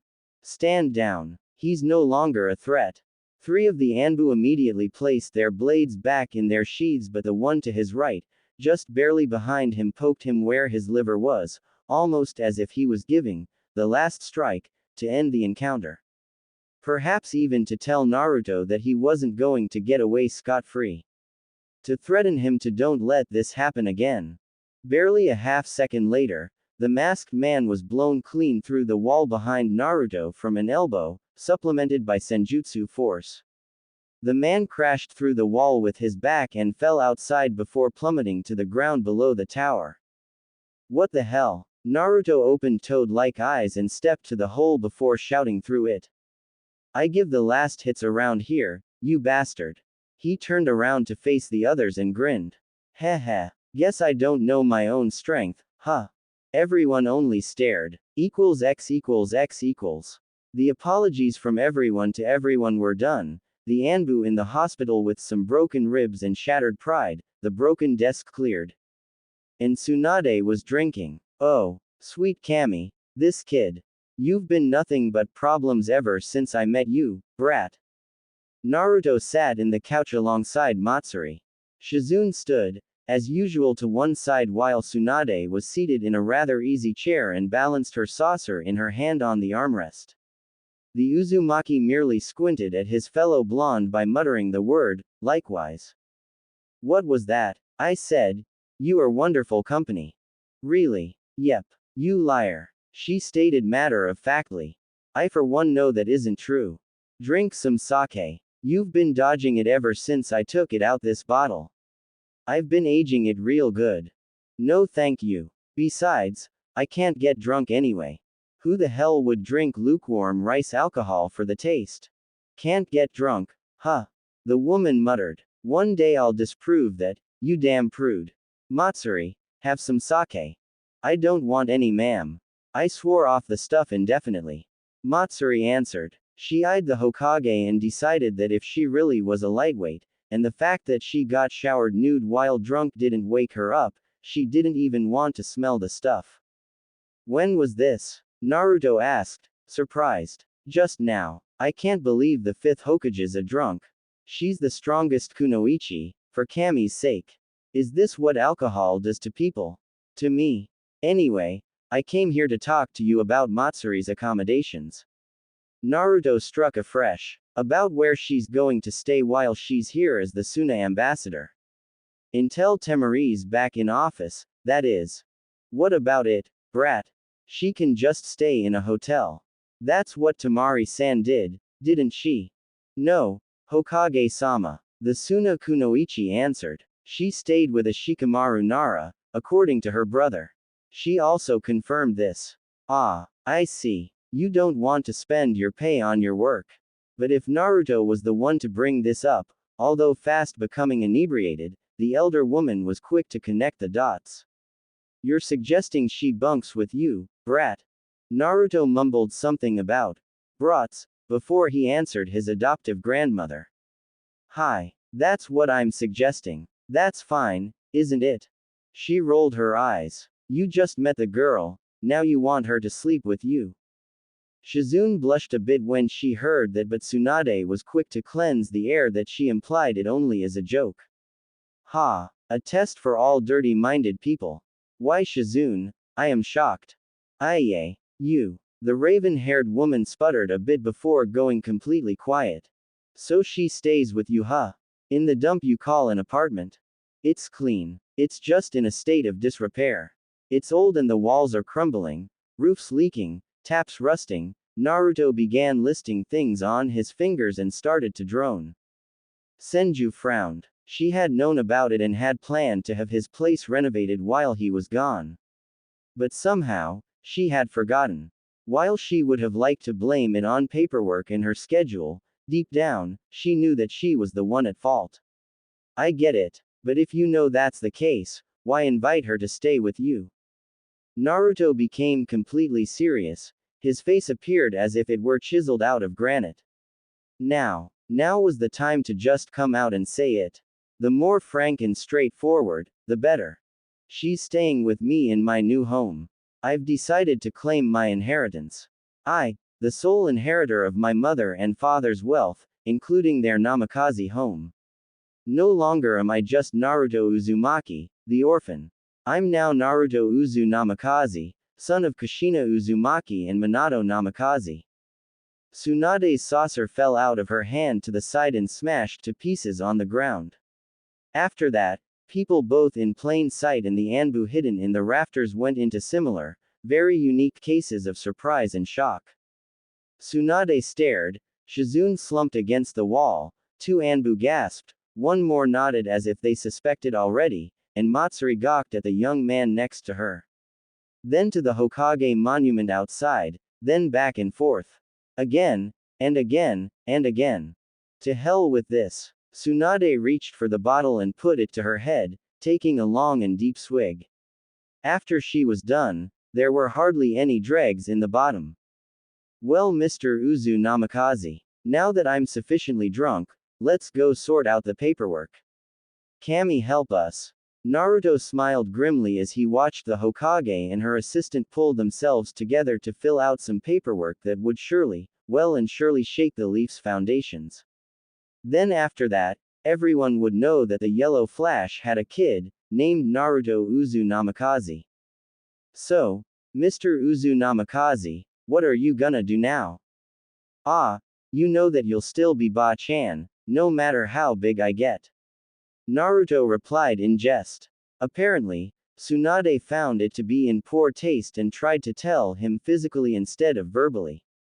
As he narrowly escaped her clutches through the door with Matsuri in tow, she decided to tell him in vocals after all.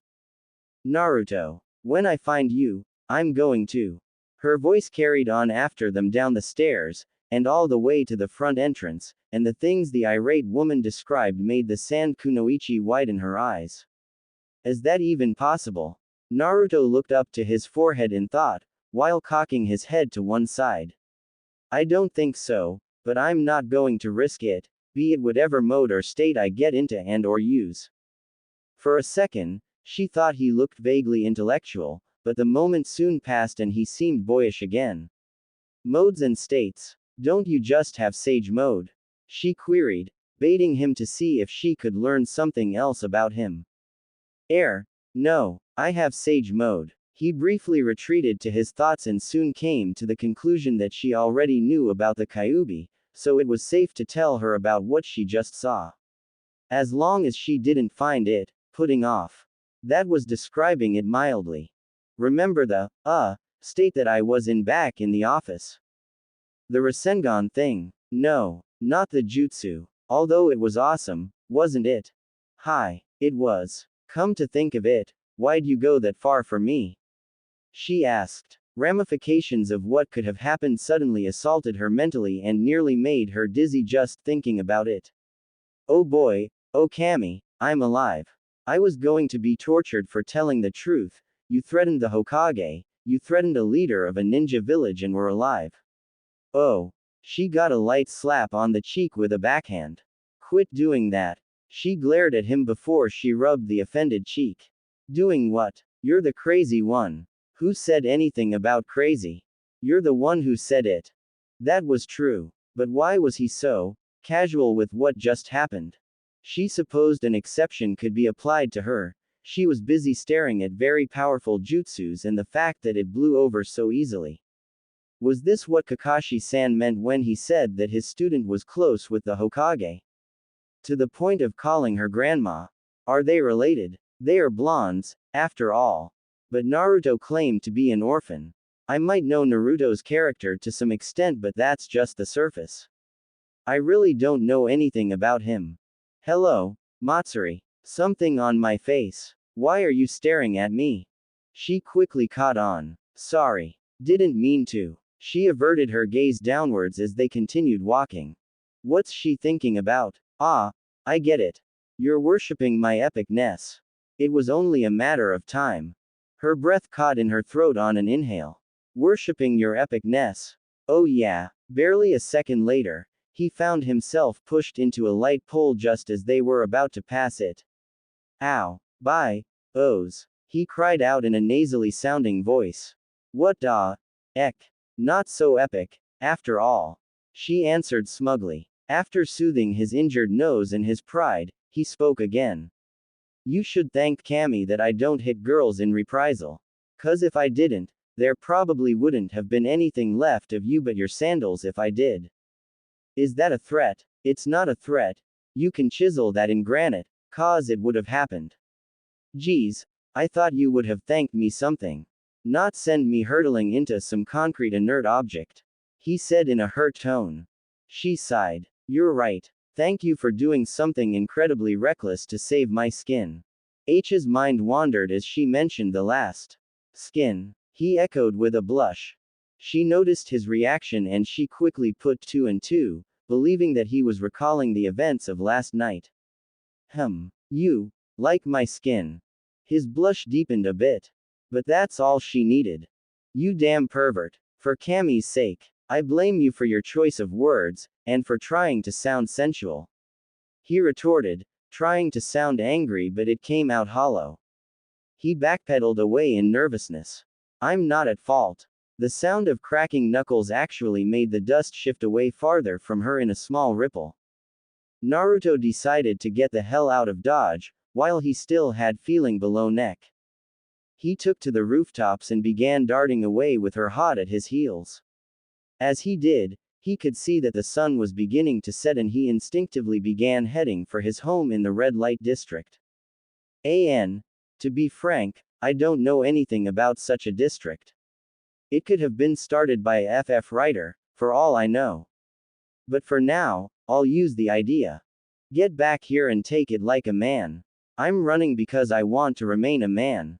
He yelled back behind him. Men don't run. She yelled in righteous anger.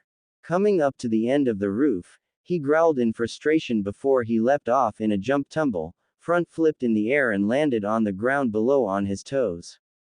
And there he waited for her to follow. She soon did, but some part of her felt off, seeing him about to relinquish himself to her mercies. She could have questioned it, but the womanly side to her told her that she needed to dole out some justice. You gonna do it or what? He shouted. He was asking to get beaten up. Well, fine. She stalked over to him and as soon as she was about to throw her first punch, he caught it effortlessly before he started ranting. Is this how girls and women get their kicks? Their sense of superiority? By beating up on males? That's utter bullshit. That's because you deserve it. She pulled her arm away and tried to kick him in the crotch but he turned slightly sideways and blocked it with his knee. It hurt her foot but she wasn't going to admit it. Guys are such pervs. Oh, for the love of as far as I can see, there's nothing that pleases females enough. They dress up, put on fancy clothes, dab on makeup and then they ask you if they look good, or they strut in front of you. If you respond like a pervert, they get offended. If you don't respond, they'll think you're gay and that their efforts went to waste. You don't know what you're talking about. I spent nearly 3 years of my life learning from the tutelage of a self-proclaimed king of perverts. I think I know what I'm talking about. He yelled back. You just want to beat me up, after you set me up by trying to sound like some kind of loose girl. Are you one? Huh, 'cause I don't think I would live with one, you know. He caught another one of her punches that would have given him a 5-minute black eye and held fast, all the while clenching his own hand over it. His emotion was one of a complete lack of it as he heard her joints start to creak under the pressure. OWW. Let go, damn it. He let go and sat himself on a roadside bench, glaring all the while. She started letting loose on him, but he never moved. It was as if beating up on a marble statue with flesh. Of course bruises and such appeared, but he never moved. Even if a full-on punch to the face caught him dead on, his head never moved a centimeter with it. He was stock still. His eyes were open and she could see that he did not have sage mode on. She continued for another 10 or so minutes before she grew tired and bored and plopped herself down on the bench beside him. Can't believe that I tried to make friends with someone like you. Hell, made such a fuss about threatening the Hokage and her personal guard when she was gonna have you hauled off to be interrogated and tortured. The blonde muttered. Well, fine. No one asked for your help. I'll live, she yelled. On 2 levels, she suddenly realized that there was a crowd around them and the fact that she honestly regretted acting up. He was a guy, after all. And she had inveigled any pervertedness he had by teasing him needlessly. As she stared at him, she noted how all of the injuries that he sustained when she had tried to beat him up gradually disappear right before her eyes. She realized that it was the Kyuubi's doing and realized that it was the reason he took the beating so easily. When you caught up to me in the woods, your backpack and your storage ceiling scroll fell off. Her eyes widened in realization. If that's true, then what was she supposed to? He rolled up his sleeve where she noticed a set of 6 seals tattooed on his arm. He quickly unsealed something from one of them and when the smoke cleared, she was boggled to see her very issue right there in his hand. He quickly slung it over to her, which she caught. I hope you find somewhere to sleep tonight. What? But, He got up and started walking away. Before she could even get up, he shinned away in a puff of smoke. X equals X equals. He shut his apartment door behind him and sighed. He wondered if he had taken it too far by leaving her alone. He quickly backboned himself. She'll alive. To think, I was gonna leave my hovel behind and claim my inheritance just to make her comfortable. Now I take on my pop's name to put myself in trouble and she doesn't even realize. He kicked off his sandals and sat on his bed in a lotus style to meditate. Perfect peace eluded him for a while, but it finally came like a wash, or even more so like a tidal wave, carrying him off to sweet oblivion.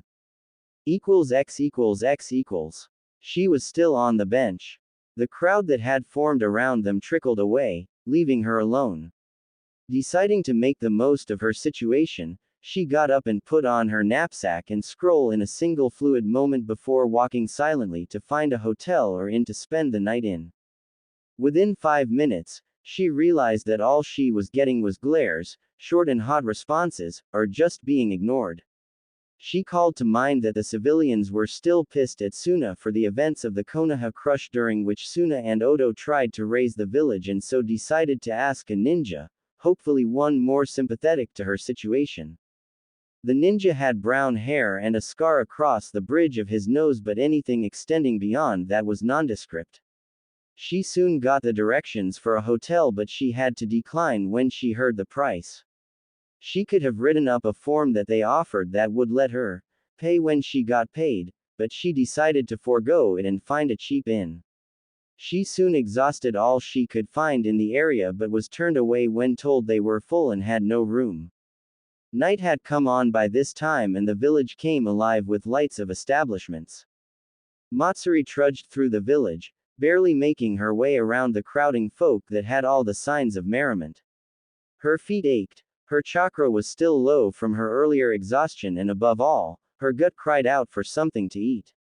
She hadn't eaten anything but some dango that morning and from all of her strenuous efforts, her stomach might have been developing ulcers by now from digesting its own lining. Well, time to suck up my pride and apologize. The thought came and lingered, just before she muttered a no to herself. She would not submit. It wasn't as if she was wrong, was she? She didn't think so. If a guy was perverted, he should get his face smashed in. Shouldn't he? Fantastic. Now she was doubting herself. She kept on walking without any real direction. She knew that if she stopped, there would be an excellent chance of her just screaming like a lunatic apologizing in an incoherent babble, and she wasn't about to let herself do that. It would be an insult to all Gaara had taught her. Come to think of it, Gaara was never perverted. So all those efforts to impress a certain guy, as Naruto put it, had indeed gone to waste. Did that make her feel unhappy from going unnoticed, in that way? Did she want Gaara to act even slightly perverted over her? The smell of food broke her thoughts suddenly, and assaulted her famished senses like a mugger. Glancing to her left, she saw a rather homely-looking stand that by all means served ramen, if the smell was any indication. Hoping that she could purchase a bowl and still find a cheap inn with a place for her to lay her head, she decided to accept the venture. She eagerly strode over to it and pulled aside one of the privacy flaps before taking a seat on a stool.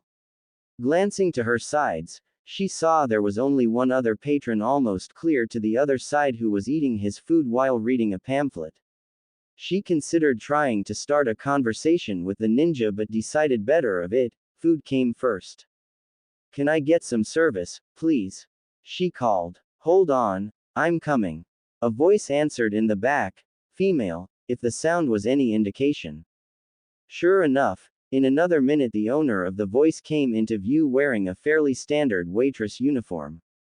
The woman herself was quite beautiful in her own simple way, and Matsuri thought that she looked out of place in such an establishment like this.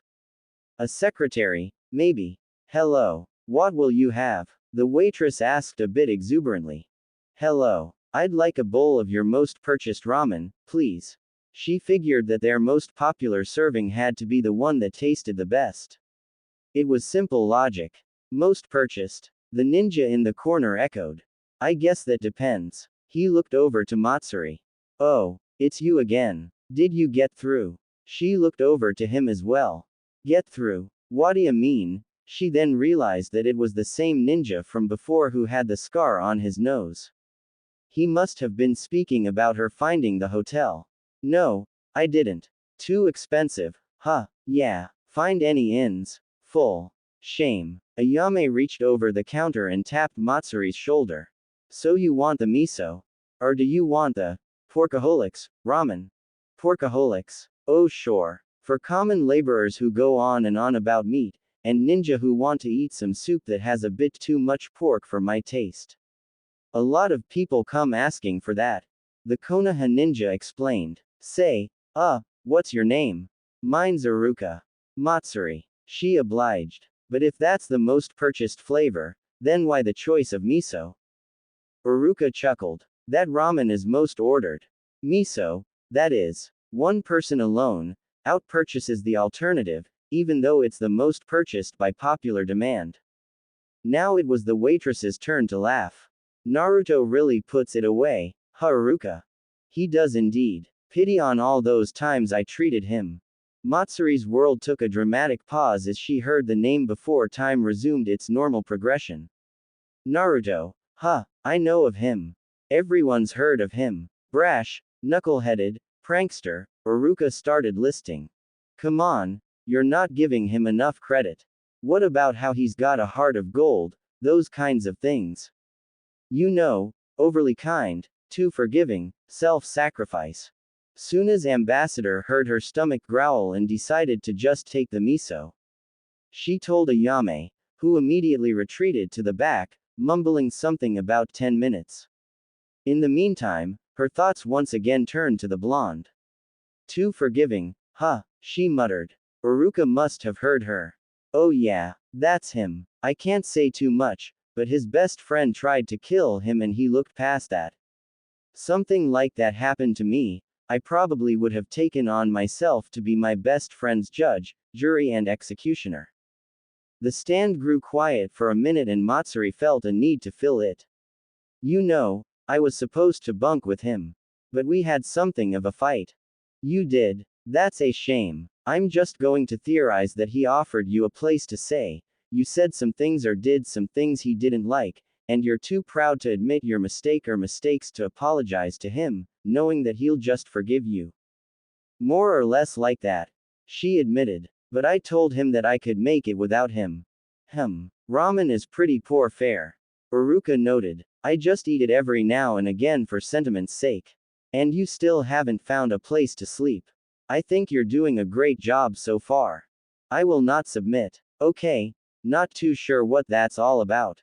Uruka answered with a sweat drop. But it's not a bad thing to admit that you're wrong. If you are the wrong one. She quickly told him what they fought about, and Yumino decided to explain a bit of his own. He trained with Jiraiya the Toad Sage. While they were still here in the village, the two of them constantly fought about the Senin's habits of peeking on women in the hot springs, private baths, assorted bathhouses, under waterfalls, stuff like that. I mean, I respect the man and all for his might, but after what Naruto told me, I lost any respect for anything else of the man's character. The Toad Sage is a lecher. Matsuri couldn't believe her ears. First the Hokage was a drunk, and the second was a massive pervert. What's next? The third one had a thing for small boys. Yeah, pretty much. After a couple days, Jiraiya told Naruto, or so he says to me, that he'll become a pervert like him too, eventually. Hormones and all that. Naruto didn't understand too much about puberty at the time, and Naruto swore to never become a perv like him. Says he'll respect women, and all that. Me as a guy know that it's impossible. A guy has to be even slightly perverted. It's the law of life. Guess that's why he was so upset with me, or about what happened in Suna. Matsuri mumbled. It did feel good being noticed. But not when someone's eyeing me like a piece of meat. That's true, and I accept that. But I'm talking about the perverseness that's responsible for libido for married couples and things like when a couple is becoming intimate. If there isn't perversion, albeit in a small scale, the world would be far less crowded. Understand what I'm saying? Yeah, I understand. Ayame came back with a bowl of ramen a minute later to find only Iruka sitting by himself. Where's the girl? Iruka looked up. Oh, she said something about apologizing to someone. Pertaining to the soup, I'll take it off your hands. Ayame grinned. Are you turning into a Naruto? I sure hope not.